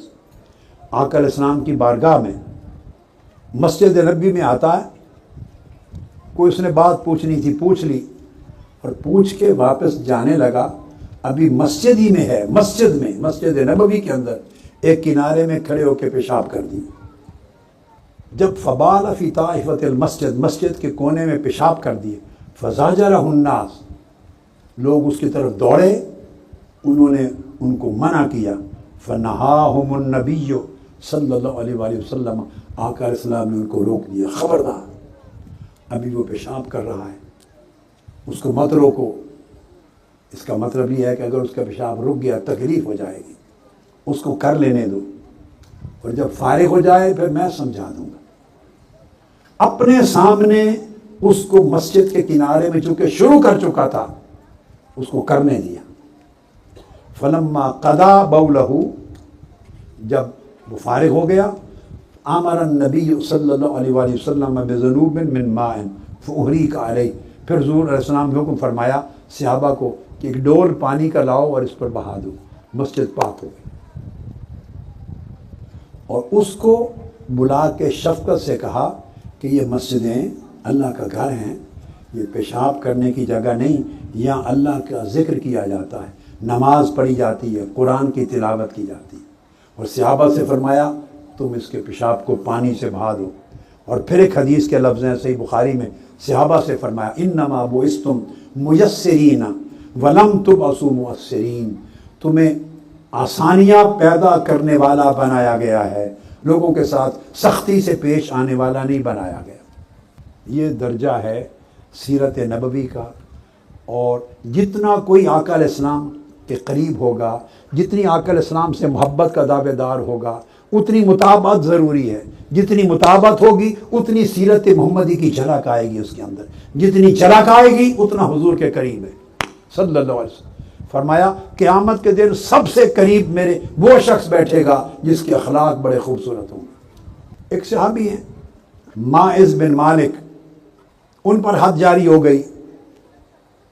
جب حد جاری ہو گئی اس کے بعد 2 دن 3 دن گزر گئے. آقا علیہ السلام تشریف لائے تو صحابہ کے پاس بیٹھ گئے. اب صحابہ گفتگو اور انداز کی کر رہے ہیں کہ دیکھیں اس نے کیا کر دیا اور اس کا انجام کیا ہوا. وہ گفتگو اس انداز سے کر رہے ہیں، اس نے کیا کر دیا، انجام کیا ہوا. آقا علیہ السلام تشریف لائے، فرمایا فقال رسول اللہ صلی اللہ علیہ وسلم لقد تاب توبۃ لو قسمت بین امت لوسعتهم. آپ نے موضوع چینج کر دیا. جس انداز سے وہ گفتگو کر رہے ہیں آپ نے ان کا موضوع چینج کر دیا، اور چینج کر کے فرمایا ماعز بن مالک نے ایسی توبہ کی ہے کہ اگر وہ توبہ پوری قوم پہ تقسیم کر دی جائے تو سب کی بخشش ہو جائے گی. سوچنے کا انداز دیکھیں، یعنی جرم کر کے آیا ہے، گناہ جس پر حد جاری ہوئی ہے، شریعت کی حد جاری ہوئی. صحابہ کرام اپنے انداز سے اس کا ذکر کر رہے ہوں، لیکن آقا علیہ الصلوۃ والسلام اس کا یہ رخ دکھا رہے ہیں، بھئی اس نے گناہ کرنے کا اقرار خود کیا تھا. آ کر ہمارے پاس کسی اور آدمی نے شہادت پیش نہیں کی تھی، کوئی اور آدمی ایویڈنس لے کے وٹنس بن کے نہیں آیا تھا، اس نے خود اقرار کیا تھا کہ مجھ سے یہ گناہ ہوا، مجھ پر حد جاری کریں، اور بار بار اصرار کرتا رہا، بالآخر مجبور ہو کر حد جاری کرنی پڑی. تو آقا علیہ السلام نے انہیں دوسرا رخ دکھایا ہے کہ ایک رخ ہے اس نے غلطی کی، جرم کیا اور سزا یاب ہوا، ایک رخ ہے دیکھنے کا. اب دوسرا رخ یہ ہے کہ اس نے خود آ کے اقرار کیا اور سزا لی. تو فرمایا اس کو اس اینگل سے دیکھنے کی بجائے اس کے اس رخ سے دیکھو، اور فرمایا کہ اس نے خود جا کے یہ سزا لی ہے، لہذا اس نے ایسی توبہ کی ہے کہ اگر یہ توبہ ایک پوری قوم میں تقسیم کر دیں تو سب کی بخشش ہو جائے. تو حضور علیہ الصلوۃ والسلام نے سیرت طیبہ کے ذریعے پازیٹیو اینگل کو دیکھنے کی تلقین کی ہے کہ ہر واقعہ اپیرنٹلی اگر برائی کا بھی ہوتا ہے، گناہ کا ہوتا ہے، کوئی خرابی بھی ہوتی ہے، تو صرف وہ ایک ہی ڈائریکشن نہیں ہے، ایک ہی اینگل نہیں ہے اس واقعہ کو دیکھنے کا. فرمایا اس کا کوئی پازیٹیو اینگل بھی ہو سکتا ہے، تو منفی جہت کو دیکھنے کی بجائے اس کے مثبت پہلو کو دیکھا کرو کہ دیکھو اس نے خود اقرار کر کے اپنے اوپر سزا جاری کروائی تاکہ قیامت کے دن آخرت میں عذاب سے بچ جائے، اسی دنیا میں سزا مل جائے. اور اس کی توبہ اتنی ہوئی کہ وہ اب توبہ ساری قوم کی بخشش کے لیے کافی ہے. تو حضور اسلام نے سیرت طیبہ کے ذریعے لوگوں کو سوچنے کے رخ چینج کر کے دیے، مائنڈ اس کی ڈائریکشن چینج کی ہے. صرف دین نہیں دیا، مذہب نہیں دیا، احکام نہیں دیے، فقط شرائع نہیں دی، صرف آداب نہیں دیے، بلکہ آقا علیہ السلام نے ایسے سیرت پاک کے ذریعے شعور دیا کہ نیگیٹو سائڈز کو دیکھنے کی بجائے پازیٹیو سائڈز کو دیکھنے کی عادت پیدا ہو انسانوں کی. اگر انسانوں کے مثبت پہلوؤں کو دیکھنے والا بن جائے تو بہت سے جھگڑے ختم ہو جاتے ہیں، بہت سے اختلافات ختم ہو جاتے ہیں، بہت سے مسائل خود بخود حل ہو جاتے ہیں. آقا علیہ السلام نے ارشاد فرمایا تبسمک فی وجہ اخیک لک صدقۃ. دیکھیں کیسا دین عطا فرما رہے. یہ صرف پوجا پاٹ کا دین نہیں ہے، صرف رسم و رواج کا دین نہیں ہے، صرف عبادات کا دین نہیں ہے، مناسک کا دین نہیں ہے.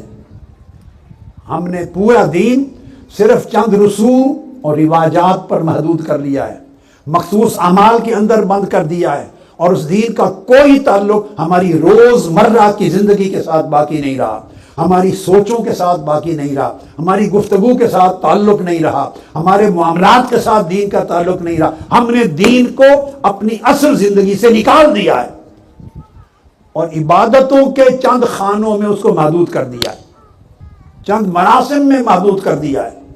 ہم یہ سمجھتے ہیں کہ زکوٰۃ دی، صدقہ دیا، خیرات دی تو یہی صدقہ ہے. بہت لوگ ایسے ہیں جو آج کل مہنگائی کا زمانہ ہے، خاص طور پہ وہ اس پوزیشن میں نہیں کہ کسی کو مالی مدد کر سکے، ان کا اپنا گزر اوقات نہیں ہوتا، تو وہ صدقہ دینے اور خیرات کرنے کا جو عمل ہے اس کی خیر سے محروم ہو جائیں گے. تو آپ نے دین ایسا نہیں دیا کہ کوئی محروم ہو. فرمایا جو کچھ بھی نہ دے سکے، کسی کو کچھ بھی نہ دے سکے، وہ اپنے بھائی کے سامنے مسکراتا ہوا چہرہ لے آئے. چہرے پہ مسکراہٹ لانا بھی صدقہ ہے.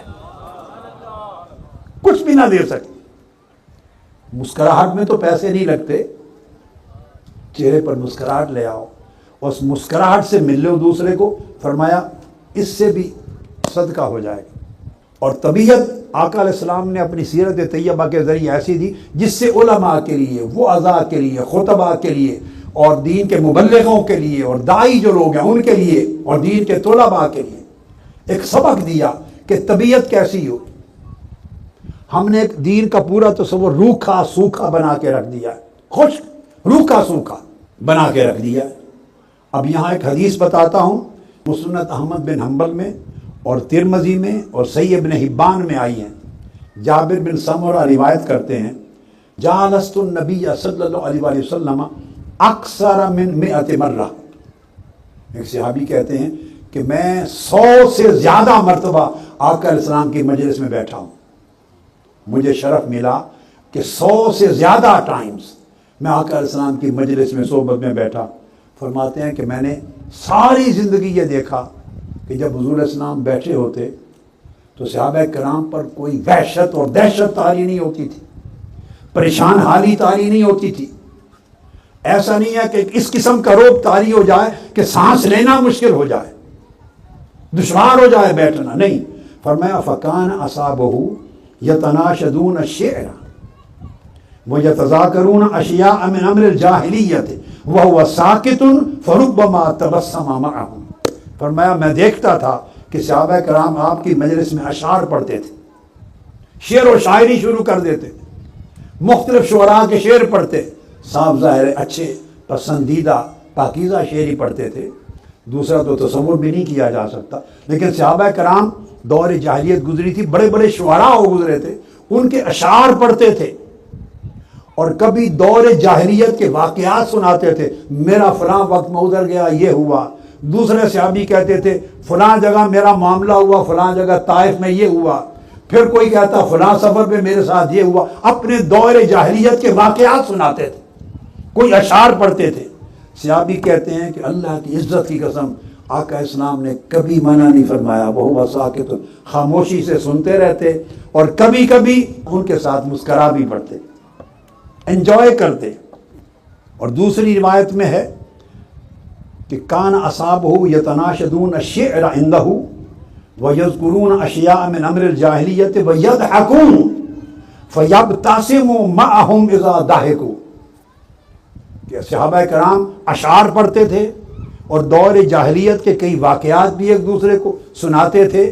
آقا علیہ السلام صرف خاموشی سے سنتے نہیں تھے، بلکہ کئی مرتبہ صحابہ کرام کو ہنسی بھی آتی تھی، ایک واقعہ سن کے صحابہ کرام ہنستے بھی تھے، آقا علیہ السلام بھی جب وہ ہنستے ان کے ساتھ تبسم فرماتے تھے، یعنی ان کے ساتھ شریک رہتے اس پوری مجلس میں، ان کی خوشی جس چیز میں فیل کرتے آقا علیہ السلام وہی عمل کرتے، وہ انجوائے کر رہے ہیں اشعار کو تبسم فرماتے، واقعہ پہ ہنس رہے ہیں آقا تبسم فرماتے، کیا کہانی لگاتے تھے۔ آقا علیہ السلام سے زیادہ تبسم کرنے والا میں نے کوئی شخص دنیا میں نہیں دیکھا، ہر وقت تبسم آقا کے چہرے انور پر ہوتا۔ اس لیے یہ طبیعت کی وہ نرمی ہے جس کا ذکر میں نے کیا۔ حضور علیہ السلام نے فرمایا ان اللہ یحب الرفق فی الامر کلہ، صحیح بخاری میں ہے کہ آپ تعلیم دیتے تھے کہ ہر معاملے میں اللہ پاک نرمی کو پسند کرتا ہے، ہر معاملے میں جس کی طبیعت میں نرمی ہے وہ پسند کرتا ہے۔ اب غور کرنا چاہیے، ہم خاص طور پہ جو لوگ دین کا لباس اوڑھے ہوئے ہیں، مشائخ ہیں، پیران کرام ہیں، علماء کرام ہیں، خطبہ ہیں، واعظین ہیں، اسکالرز ہیں، اسپیکرز ہیں، دین کے اساتذہ ہیں، طلباء ہیں، جو جس کیپیسٹی میں دین کا نمائندہ تصور ہوتا ہے وہ سوچے، سیرت محمدی کی روشنی میں اپنی سیرت کا جائزہ لے، اپنے مزاج کا جائزہ لے، اپنی طبیعت کا جائزہ لے، لوگوں کے ساتھ برتاؤ کا جائزہ لے، اور دیکھے اس کی مجلس میں لوگ بیٹھے ہوئے کمفرٹیبل فیل کرتے ہیں یا نہیں، یعنی آپ ان کی کمفرٹ زون میں آتے ہیں کہ نہیں، یا ڈسکمفرٹ فیل کرتے ہیں، آپ کے بیٹھے ہوئے ان پر وحشت طاری ہوتی ہے یا ریلیکس فیل کرتے ہیں، بوجھ جو لے کے آیا تھا وہ بھی ختم ہو جاتا ہے یا نہیں۔ تو طبیعت وہ سیرت محمدی کے مطابق ہے کہ جو آدمی بوجھل دل کے ساتھ آئے تو اس کا بوجھ آپ کی مجلس میں بیٹھ کے اتر جائے۔ غریب کو پہلے پریشان ہے، آپ کی مجلس میں بیٹھ کے ایک اور مصیبت میں پھنس جائے، وہ کون سی سیرت ہے، یہ کون سی روحانیت ہے، یہ کون سا اخلاق ہے، یہ کون سی دین کی تعلیم ہے۔ ہم نے کبھی آقا علیہ السلام کی سیرت طیبہ کے اوراق کو پلٹ کر ہی دیکھا۔ حضور علیہ السلام نے فرمایا من یحرم الرفق یحرم الخیر، جس شخص کو نرمی سے محروم کر دیا گیا وہ سمجھے کہ ساری خیر سے محروم ہو گیا، ساری خیر نرم طبیعت کے اندر ہے۔ پھر ایک حدیث میں ہے، امام احمد بن حنبل نے مسند میں روایت کی، فرمایا الا اخبرکم بمن یحرم علی النار او بمن تحرم علیہ النار علی کل قریب حین سہل۔ آپ نے صحابہ کرام سے فرمایا کیا میں تمہیں یہ نہ بتاؤں کہ کس شخص پر دوزخ کی آگ کو حرام کر دیا گیا ہے۔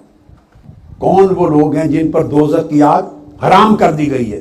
فرمایا وہ لوگ جو خوش اخلاقی کے باعث لوگوں کی طبیعتوں کے قریب تر ہیں، لوگ انہیں اپنا بڑا قریب فیل کرتے ہیں، بہت قریب، خوش اخلاقی اور نرم طبی کے باعث، اور جن کی طبیعت میں نرمی ہے اور برتاؤ میں بڑی آسانی ہے، لوگ اس کے ساتھ ڈیل کرنا بڑا ایزی سمجھتے ہیں، ریلیکس فیل کرتے ہیں، ایسے لوگ وہ ہیں ان پر اللہ نے دوزخ کی آگ کو حرام کر دیا۔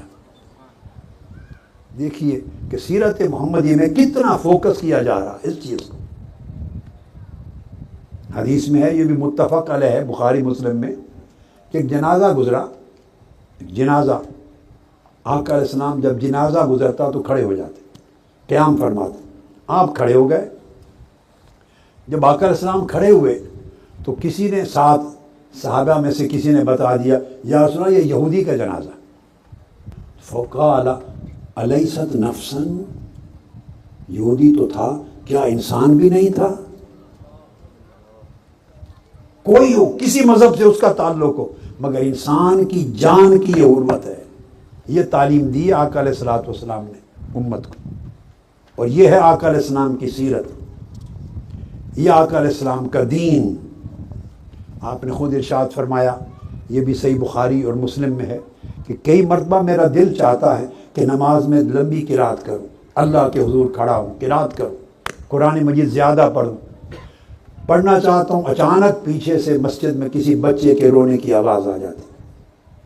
آقا علیہ السلام نے فرمایا فَأَتَجَوَّزُ فِي صَلَاتِي مِمَّا أَعْلَمُ مِنْ شِدَّةِ وَجْدِ أُمِّهِ مِنْ بُكَائِهِ، میں بچے کی رونے کی آواز سنتے ہی اپنی نماز مختصر کر دیتا ہوں، اپنی خواہش کو چھوڑ دیتا ہوں، لمبی قرات کرنا چھوڑ دیتا ہوں، مختصر کر دیتا ہوں، اس لیے کہ مجھے خیال آتا ہے کہ بچے کی رونے کی وجہ سے ماں پر بڑی تکلیف گزر رہی ہوگی، تو نہ بچے کا رونا گوارا کرتا ہوں اور نہ اس کی وجہ سے پیچھے نماز پڑھنے والی اس کی ماں کی جو تکلیف کی شدت گوارا کرتا ہوں، نماز مختصر کر دیتا ہوں۔ آپ دیکھیے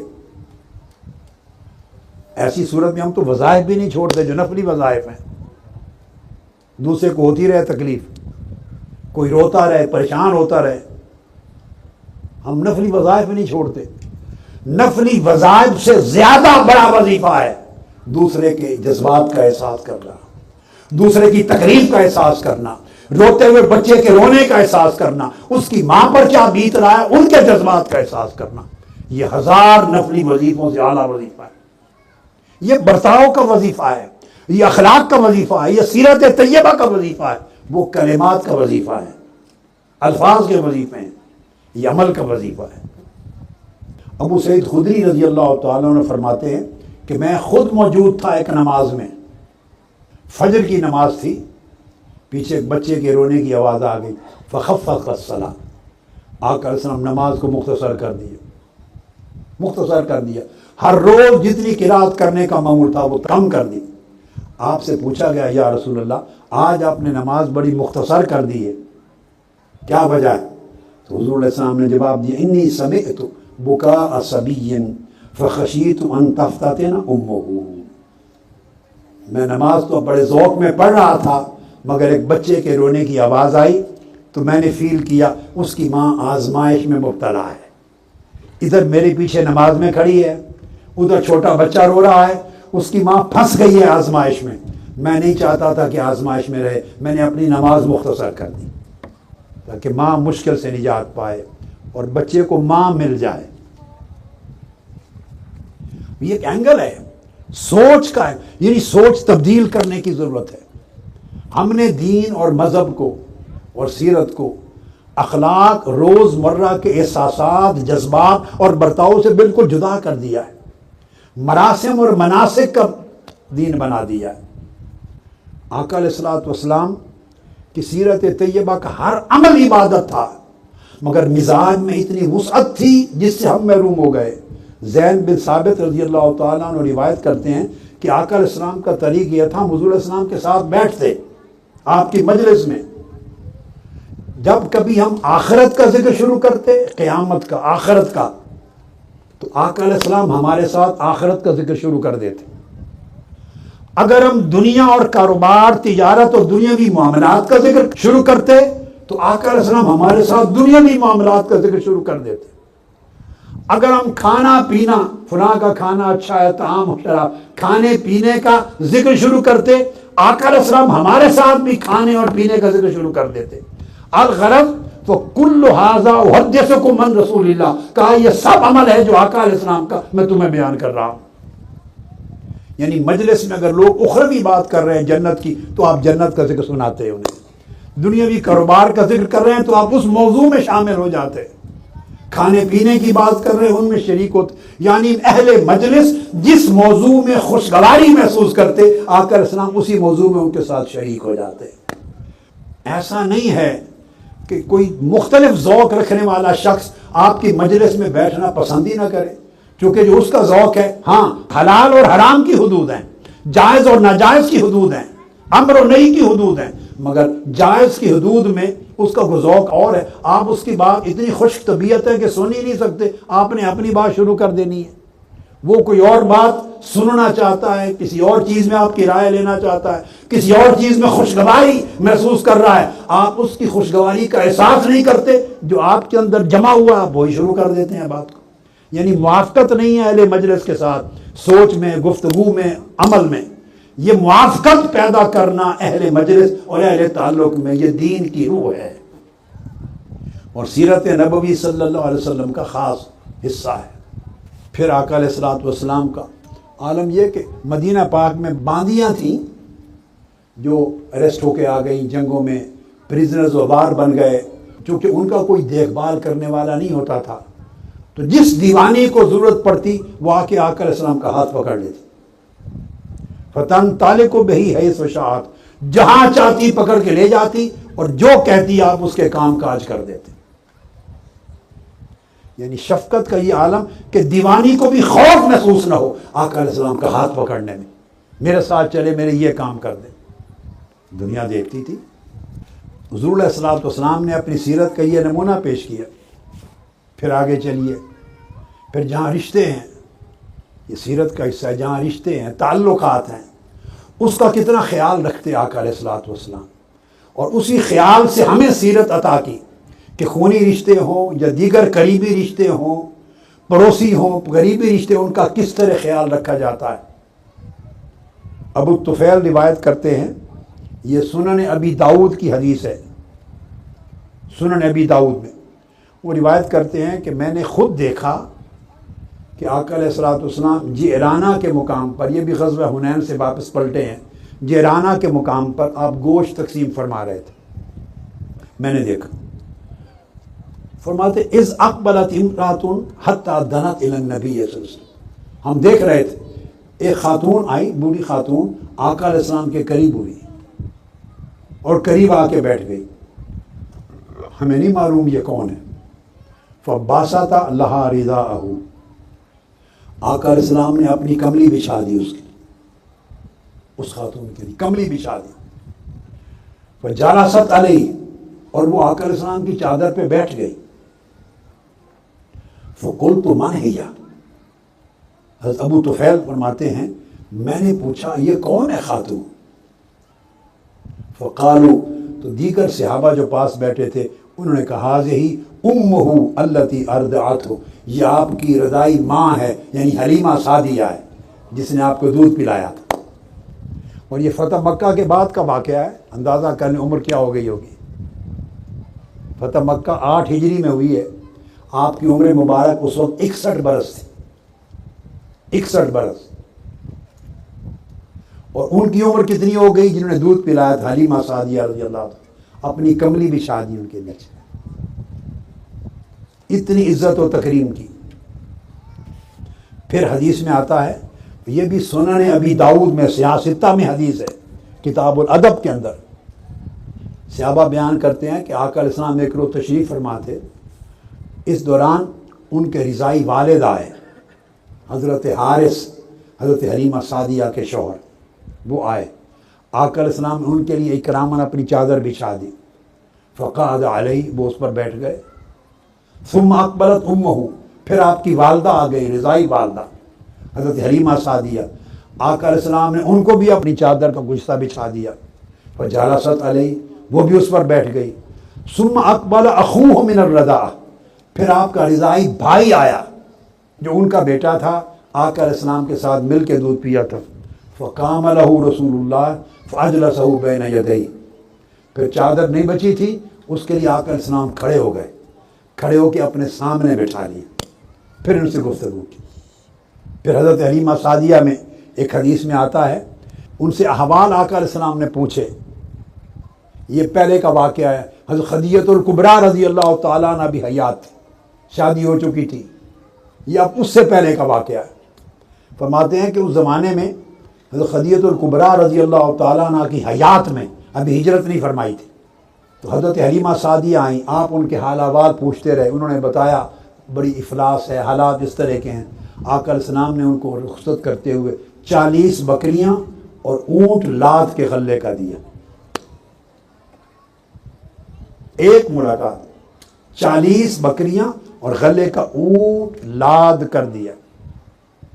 اور محمد بن منقدر ایک جلیل القدر تابعی روایت کرتے ہیں، صحابہ کہتے ہیں ہم بیٹھے تھے، خاتون آئی، فلما دخلت علی قال امی امی وعمد الی ردائہ فبسطہ لہا فقعدت علی، ایک خاتون آئی، آقا السلام دیکھتے ہی اٹھے، فرمایا میری ماں، میری امی جان، میری امی جان، پھر اپنی چادر بچھا دی، وہ چادر کے اوپر بیٹھ گئے۔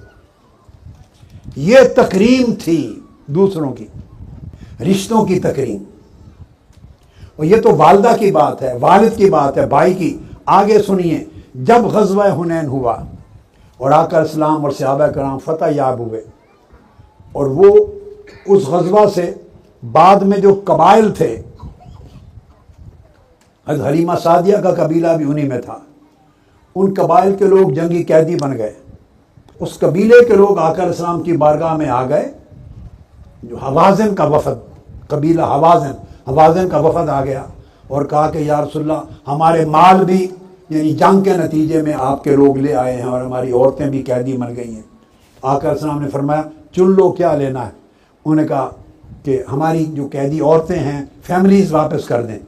آقا علیہ السلام نے فرمایا، اب یہ حدیث ہے امام نسائی نے سنن کتاب الہبہ میں روایت کی، آپ نے فرمایا دیکھو جو تو میرے حصے میں یا قبیلہ بنو ہاشم کے حصے میں آئے وہ میں نے سارے آزاد کر دی فیملی، وہ تمہیں دے دیا، جو میرے حصے میں ہیں اور بنو ہاشم کے حصے میں ہیں آزاد، مگر باقی سارے جنگی قیدی مختلف صحابہ جو لشکر میں تھے ان میں تقسیم ہو چکے ہیں، ان پر میں حکم نہیں چلا سکتا، ان کا رائٹ ہے، وہ تقسیم ہو چکے۔ انہوں نے کہا اب ہم کیا کریں؟ فرمایا میں تمہیں ایک طریقہ سکھاتا ہوں۔ آپ دیکھیے کیا کمال ہے آقا علیہ السلام کی خلق کا، آپ کی شفقت کا، آپ کی عنایت کا، وسعت ظرفی کا کیا کمال ہے۔ فرمایا جو بنو ہاشم اور ہمارے حصے میں ہیں سب آزاد، جو باقی سب صحابہ کے پاس ہیں ان کے لیے طریقہ یہ ہے کہ نماز ظہر جب ہم پڑھیں گے تو تم نماز ظہر کے بعد کھڑے ہو جانا، نماز ظہر جب میں پڑھاؤں گا کھڑے ہو جانا اور کھڑے ہو کے کہنا فقولوا انا نستعین برسول اللہ صلی اللہ علیہ وسلم علی المؤمنین فی نسائنا و ابنائنا۔ یہ سنن نسائی کی حدیث ہے جو بتا رہا ہوں۔ تم کھڑے ہو کے کہنا کہ ہم رسول پاک صلی اللہ علیہ وسلم سے مدد مانگتے ہیں اپنی اولادوں اور اپنی فیملیز کے حوالے سے کہ آزاد کر دیا جائے۔ تم اس طرح پکارنا، سب کے سامنے کھڑے ہو جانا اور کہنا یا رسول اللہ ہم آپ کی مدد مانگتے ہیں، ہماری فیملیز کو آزاد کر دیا جائے۔ بس اس کے بعد دیکھتے ہیں کیا ہوتا ہے۔ ان کو یہ بات سکھائی، پھر نماز پڑھی، نماز کے بعد وہ کھڑے ہو گئے، انہوں نے کہا یا رسول اللہ ہم آپ کی مدد مانگتے ہیں، ہماری فیملیز، بچے بیویاں آزاد ہو جائیں۔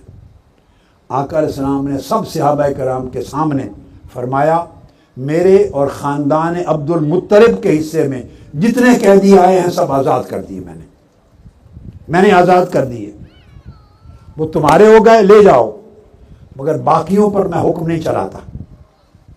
جب آقا علیہ السلام کا جملہ سنا مہاجرین کھڑے ہو گئے، عرض کیا یا رسول اللہ جو ہمارے حصے میں ہم بھی آپ کے صدقے آزاد کرتے ہیں۔ اس کے بعد انصار کھڑے ہو گئے، انصار نے کہا یا رسول اللہ جو ہمارے حصے میں وہ بھی سارے آزاد کر دیں۔ ان کی ساری فیملیز کو آزاد کر دی۔ اسٹل اب آگے دلچسپ حصہ ہے. سب کچھ ہو گیا. کئی عرب لوگ ایسے تھے جو فتح مکہ کے بعد داخل ہوئے تھے. بات کو سمجھ گیا نا. انصار وہ تھے جو مدینہ پاک کے ساتھ آئے تھے. مہاجرین وہ تھے جو مکہ سے ہجرت کر کے مدینہ پاک گئے تھے. یہ تو قربانیاں دینے والے لوگ تھے جنہوں نے عمر بھر قربانیاں دی تھی. انہوں نے تو آقا علیہ السلام کا فرمان سنا اور تو سب آزاد کر دیے قبیلے. اب وہ لوگ رہ گئے.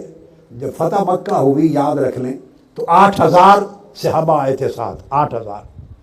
اور جب غزوہ حنین میں چلے تو 2,000 لوگ نو مسلم جنہوں نے تازہ اسلام قبول کیا تھا فتح مکہ کے موقع پر وہ بھی شریک ہو گئے تھے. اب وہ جو قبائل عرب کے رہ گئے جنہوں نے دیکھا دیکھی اسلام بھی قبول کر لیا اور سمجھا کہ اب فتوحات ہی فتوحات ہیں لہذا مال غنیمت ملے گا وہ ساتھ ہو لیے. اب وہ عرب قبیلے رہ گئے وہ بھی مال غنیمت میں فیملیز کو لے چکے تھے. آقا علیہ السلام نے خاندان بنو ہاشم کے حصے کے بھی رہا کر دیے. مہاجرین صحابہ نے بھی آزاد کر دیے. انصار صحابہ نے بھی آزاد کر دی. اب قبائل عرب کے کچھ لوگ رہ گئے جو تو آئے ہی مال کے لیے تھے. نہ وہ مہاجرین میں سے تھے نہ انصار میں سے. انہوں نے سوچا ہم کیوں آزاد کریں تو وہ بیٹھے رہ گئے. انہوں نے آزاد نہیں کیے. تو آقا علیہ السلام نے ان سے فرمایا تمہارا کیا ارادہ ہے؟ چاہو تو آزاد نہ کرو ان کو لے جاؤ. اگر آزاد کرنا چاہو آپ کی مرضی ہے تو ایک ایک کے بدلے میں اونٹ بھر بھر کے غلے کے تمہیں عنایت کرتا ہوں بدلہ دیتا ہوں. وہ خوش ہو گئے. انہوں نے کہا انہوں نے تو مزدوری کرنی تھی اب غلے کے بھرے ہوئے اونٹ مل جائیں گے. انہوں نے کہا ہم آزاد کرتے ہیں. وہ آزاد کرتے گئے. آقا علیہ السلام بڑے لدے ہوئے اونٹ غلے کے ان کو عطا کرتے گئے. دے کے سب کچھ حوازن قبیلے کے سارے قیدیوں کو آزاد کروایا. کیوں؟ یہ قبیلہ وہ تھا جن میں حضرت حلیمہ سعدیہ تھیں جنہوں نے آقا علیہ السلام کو دودھ پلایا تھا. اس بچپن کے وقت کی ہوئی بلائی کا بدلہ اس انداز سے آقا علیہ السلام نے عطا کیا. اسی میں نے بتایا کہ حضرت شیمہ بھی تھی. جب آزاد کر دیے گئے سب قیدی تو حضرت شیمہ نے بعض صحابہ سے کہا میں حضور علیہ السلام کی بہن ہوں. وہ حیران ہو گئے یہ حضور علیہ السلام کی بہن ہے یہ کیا دعویٰ کر رہی ہے. اس نے کہا میں رضائی بہن ہوں ہم نے مل کے دودھ پیا ہے. وہ آقا علیہ السلام کی بارگاہ میں لے آئے اور کہا یا رسول اللہ یہ ایک خاتون آئی ہے یہ کہتی ہے میں حضور علیہ السلام کی بہن ہوں مل کے دودھ پیا ہے. فرمایا شیمہ وہی بچپن میں آقا کو انگلی پکڑ کے کھلایا کرتی تھی وہی پہاڑوں اور وادیوں میں لے جایا کرتی تھی وہی سلایا کرتی تھی. فرمایا شیمہ آئی ہے. بلا لیا اندر. فرمایا لے آؤ. آقا علیہ السلام نے اس کو دیکھا فلما رآہا رحب بہا وبسط لہا رداء. اس کے لیے چادر بچھا دی. اسی وقت چادر بچھا دی. استقبال کیا. پوچھا شیمہ کیسے آئی ہو؟ عرض کیا یا رسول اللہ میں بھی جنگی قیدیوں میں ہوں. فزارفت عینا رسول اللہ. آقا علیہ السلام کی آنکھیں آنسوؤں سے بھر گئیں اور پھر آنسو گر پڑے. حتی بلت لحیتہ دموعہ. آپ کی ریش مبارک آنسوؤں سے تر ہو گئی. آپ کو بچپن کا منظر یاد آ گیا. یہ وہ شیمہ ہے جو بچپن میں مجھے لے جاتی اور پہاڑوں وادیوں میں کھلاتی تھی جو مجھے رات کو سلاتی تھی مجھے کھلاتی پلاتی تھی. آج قیدی بن کے آئی ہے. وہ منظر یاد کر کے رونے لگ گئے. ریش مبارک تر ہو گئی. صحابہ کرام نے پوچھا یا رسول اللہ تب کی یا رسول اللہ آپ رو رہے ہیں؟ قال نعم لرحمتہا. مجھے اس پہ رحم آ گیا ہے میری بہن شیمہ پر اور جو اس پر بیتا رحم آ گیا. آقا علیہ السلام نے فرمایا شیمہ تمہاری مرضی ہے چاہو تو میرے ساتھ چلو میں بڑی عزت و تکریم کی زندگی کا بندوبست کر دوں. چاہو تو واپس اپنے قبیلے کی طرف جاؤ جیسے خوشی ہو. حضرت شیمہ نے کہا یا رسول اللہ مجھے اپنے قبیلے کی طرف واپس بھیج دیں. فرمایا جائیں اجازت ہے. وہ کھڑی ہو گئی. عرض کیا یا رسول اللہ میں آپ کی بہن ہوں میں آپ کی بہن ہوں میں اکیلی آزاد ہو کے نہیں جاؤں گی. میرے قبیلے کے 6,000 قیدی آپ کے خیموں میں 6,000 قیدی ان کو بھی آزاد کرو.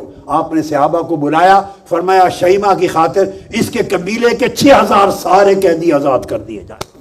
سارے قیدی 6,000 آزاد کر دیے قبیلے کے آقا علیہ الصلوۃ والسلام نے.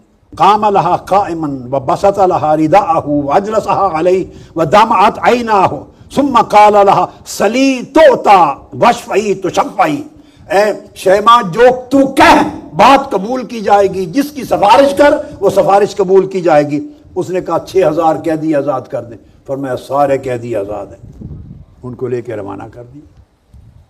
تو آقا علیہ الصلوۃ والسلام کی سیرت طیبہ کا یہ ایک ایسا پہلو ہے جس میں یہ شفقت، یہ نرمی، یہ حیا، یہ لحاظ، یہ سخاوت، یہ لطف، یہ کرم جو رویوں کو درست کر دیتا، انسان کو انسان بناتا۔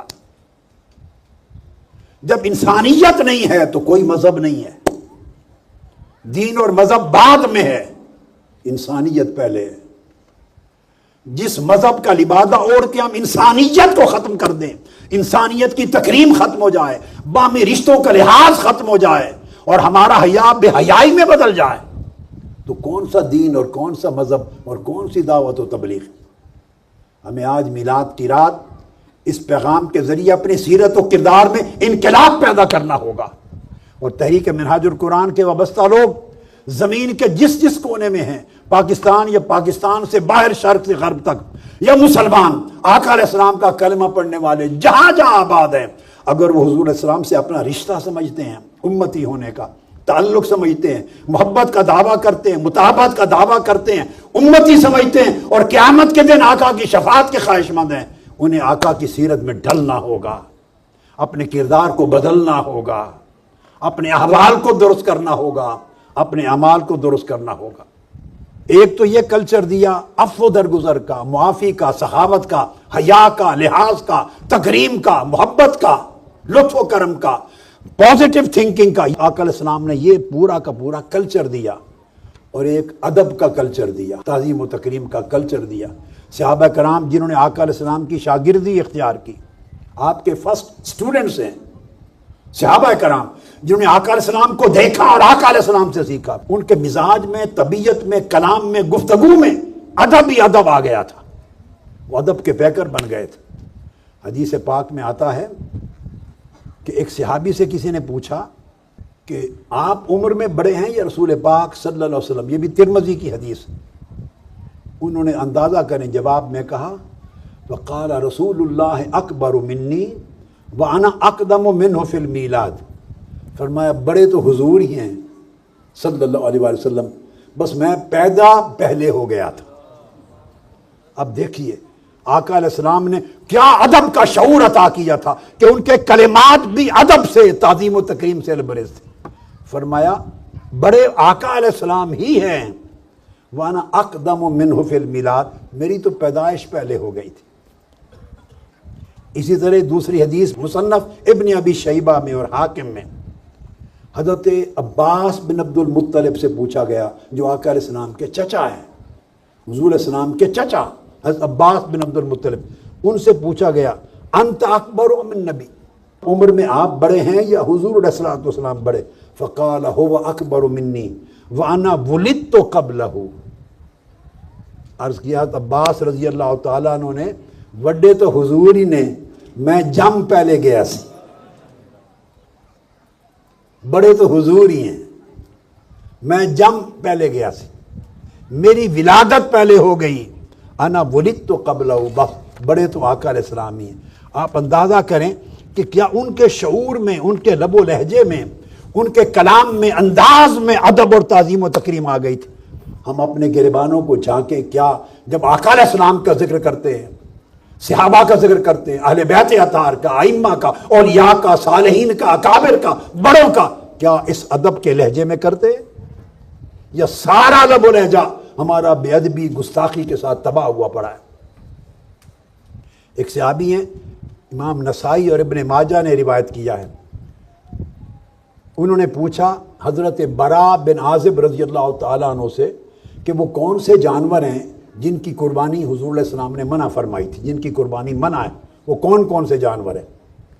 انہوں نے اشارہ کیا 4 انگلیوں کا اس طرح ہاتھ سے کہ 4 جانور ہیں ایسے ایسے ایسے جن کی قربانی کرنے سے منع فرمایا تھا، مگر یہ کہہ کے کلام کرنے سے پہلے بولے وَيَدِي أَكْثَرُ مِنْ يَدِهِ، میں جو اشارہ کر رہا ہوں انگلیوں کا، میرے ہاتھ اور انگلیاں حضور کے ہاتھ جیسی نہیں ہیں، میری انگلیاں، میرا ہاتھ حضور کے ہاتھ اور حضور کی انگلیوں جیسا نہیں، یہ بہت چھوٹا ہے، میں تو سمجھانے کے لیے اشارہ کر رہا ہوں، ان 4 جانوروں کی قربانی کو منع فرمایا تھا۔ اب اندازہ کریے صحابہ کرام یونیورسٹیوں کے پڑھے ہوئے نہیں تھے، یہ یونیورسٹیز کے گریجویٹ نہیں تھے، نہ یونیورسٹیز تھیں، نہ کسی اسکول اور کالج اور مکتب کے پڑھے ہوئے تھے۔ یہ تو معاشرہ وہ تھا جو لکھنے پڑھنے والا معاشرہ ہی نہیں تھا، اور آقا علیہ السلام نے بیٹھ کر ان کو اپنا ادب کرنے کا کوئی سبق تھوڑا پڑھایا تھا کہ میری بات کرو تو اس طرح کیا کرو، میرا تذکرہ کرو تو ایسے کیا کرو، نہیں، یہ تو آقا علیہ السلام کی تربیت و صحبت نے انہیں باادب بنا دیا تھا، پیکر ادب، پیکر تعظیم و تکریم بنا دیا تھا، اور یہی ادب پھر آگے چلتا ہے۔ اپنی انگلیوں کو بھی آقا علیہ السلام کی انگلیوں جیسا نہیں کرا۔ اب یہ چیزیں کو لکھائی پڑھائی میں نہیں آئیں، یہ تو ادب ایک ایسا شعور ہے جو محبت اور تعلق اور مطابقت از خود پیدا کر دیتا ہے، محبت سکھا دیتی ہے، مطابقت سکھا دیتی ہے۔ صحیح بخاری میں حدیث ہے، حضرت ابو ہریرہ رضی اللہ تعالیٰ عنہ فرماتے ہیں نہانے کی ان کو حاجت تھی، راستے سے گزرے آقا علیہ السلام تشریف فرما تھے، وہ تیزی سے گلی مڑ گئے، آقا علیہ السلام کے سامنے نہیں آئے کیونکہ نہانے کی حاجت تھی۔ اس حالت میں گلی کے اس راستے پر نہیں چلے جہاں سے آقا علیہ السلام تشریف لا رہے۔ ادب کا یہ عالم ہے۔ اسی طرح ایک اور حدیث میں ہے، حضرت اصلع بن شریک ایک صحابی ہیں، وہ کجاوا باندھتے تھے اونٹنی کا جس پر آقا علیہ السلام سواری کرتے بیٹھتے، جب اونٹ چلتا تو کجاوا باندھتے تھے جس پر آپ کی نشست ہوتی، بیٹھتے، اور بڑا اچھا باندھتے۔ ایک دن سفر پہ گئے تو جو کجاوا تھا اچھا نہیں تھا باندھا ہوا، بیلنسڈ نہیں تھا، صحیح طریقے سے فکس نہیں تھا۔ بعد میں آقا علیہ السلام ملے جب حضرت اصلع بن شریک کو، تو آقا نے فرمایا اصلع آج کجاوا اس طرح نہیں باندھا ہوا تھا جیسے آپ پہلے باندھتے تھے، کیا وجہ ہے؟ عرض کیا یا رسول اللہ میں نے نہیں باندھا۔ تو فرمایا کس نے باندھا ہے؟ عرض کیا یا رسول اللہ مجھے غسل کی حاجت تھی، اور سردیوں کا موسم تھا، پانی بہت ٹھنڈا تھا، سخت بخار تھا، مجھے لگا کہ ابھی میں اس وقت ٹھنڈے پانی سے نہایا تو مر جاؤں گا، میں نے اس کو گرم کرنا تھا، دیر لگنی تھی، پھر آپ کے قافلے میں شریک ہونا تھا، میں نے فلاں صحابی کو کہہ دیا کہ آپ باندھ دیں، تو کسی اور نے باندھا تھا۔ یعنی غسل کی حاجت ہے، اس کیفیت میں آقا علیہ السلام کی اونٹنی کو ہاتھ نہیں لگایا، اور جس کجاوے پر بیٹھنا ہے اس کو نہیں باندھا، حالانکہ آقا علیہ السلام ابھی بیٹھے نہیں ہیں، اس کو ٹچ نہیں کیا۔ یہ ادب کون سکھاتا ہے؟ یہ ادب کا کلچر دیا آقا علیہ السلام نے، ادب کا کلچر۔ سیدنا فاروق اعظم رضی اللہ تعالیٰ عنہ کے زمانے میں جب عراق کی فتوحات ہوئی تو مال غنیمت آیا بہت سارا، مسجد نبی میں آپ نے رکھ دیا سیدنا فاروق اعظم نے تقسیم کرنے کے لیے، تو سب سے پہلے امام حسن کو بلایا، سیدنا حسن بن ابی طالب کو، ان کو 1000 درہم مال غنیمت سے دیا، پھر بلایا حسین آ جائیں، سیدنا امام حسین، ان کو بھی 1000 درہم دیا، اس کے بعد اپنے بیٹے عبداللہ بن عمر کو بلایا، ان کو 500 درہم دیے، 1000 حسنین کریمین، اپنے بیٹے عبداللہ بن عمر کو 500 درہم دیے۔ بیٹے نے پوچھا کہ حسن حسین ابھی بچے ہیں ابا جان، اور یہ گلیوں میں کھیلتے ہیں، میں نے تو جنگ میں حصہ لیا ہے، مجھے 500 درہم دے رہے ہیں، اور بچے ہوتے ہوئے جو جنگ میں بھی نہیں جا سکتے ابھی، ان کو 1000 درہم دیے ہیں، بچے تھے۔ سیدنا فاروق اعظم نے کہا ہاں عبداللہ بن عمر صحیح بات ہے، جاؤ ان کے باپ جیسا باپ لے کر آؤ، ان کی ماں جیسی ماں لے کے آؤ، ان کی نانی اماں حضرت خدیجہ الکبریٰ جیسی نانی لے کے آؤ، ان کے چچا جیسے چچا لے کے آؤ، ان کے ماموں جیسا ماموں لے کے آؤ، ان کی پھپھو جیسی پھوپھی لے کے آؤ۔ خدا کی قسم ساری زندگی کوشش کرو تو ایک رشتہ ان جیسا نہیں لا سکتے۔ کیوں؟ ان کا والد علی المرتضیٰ ہے، والدہ فاطمۃ الزہرا ہے، نانی خدیجہ الکبریٰ ہے، اور ان کے چچا جعفر بن ابی طالب ہیں، ان کی پھوپھی ام ہانی ہیں، ان کے خالو ابراہیم بن رسول اللہ ہیں، خالہ رقیہ ام کلثوم ہیں۔ اور یہ جب سارا کچھ سنا تو انہوں نے کہا، سیدنا علی شیر خدا نے جب یہ سنا یہ ساری گفتگو، فرمایا حضور علیہ السلام نے سچ فرمایا تھا کہ عمر اہل جنت کا چراغ ہے۔ یہ ادب رشتوں کا، آقا علیہ السلام کی اہل بیت کا ادب۔ حضرت ابو ہریرہ رضی اللہ تعالیٰ عنہ ایک جنازے سے واپس ہٹے ہیں، گلی میں آگے امام حسین بیٹھے ہیں، چھوٹے بچے تھے، امام حسین بیٹھے ہیں، ان کے پاؤں پر گرد لگی ہوئی ہے، اپنی چادر سر پہ جو اوڑھتے ہیں، سر پہ یا چادر اتار کے ان کے پاؤں کی گرد صاف کرنے لگ گئے۔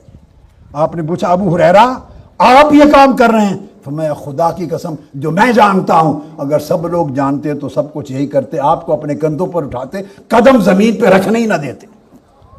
حضرت زید بن ثابت رضی اللہ تعالیٰ عنہ وہ گھوڑے پر سوار ہوئے، اونٹ پر سوار ہوئے، تو حضرت عبداللہ ابن عباس نے ان کی رکاب پکڑ لی، جس پہ پاؤں رکھ کے چڑھتے ہیں اونٹ پر یا گھوڑے پر، رکاب پکڑ لی۔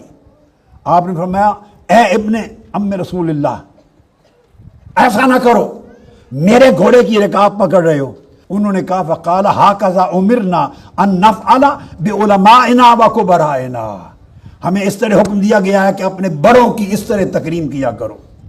حضرت زید بڑے، انہوں نے آپ کے ہاتھ چوم لیے، فرمایا یہ کیا کر رہے ہیں؟ انہوں نے کہا ہاکذا امرنا ان نفعل باہل بیت نبینا، ہمیں حکم دیا گیا ہے کہ حضور کی اہل بیت سے اس طرح ادب کیا کر۔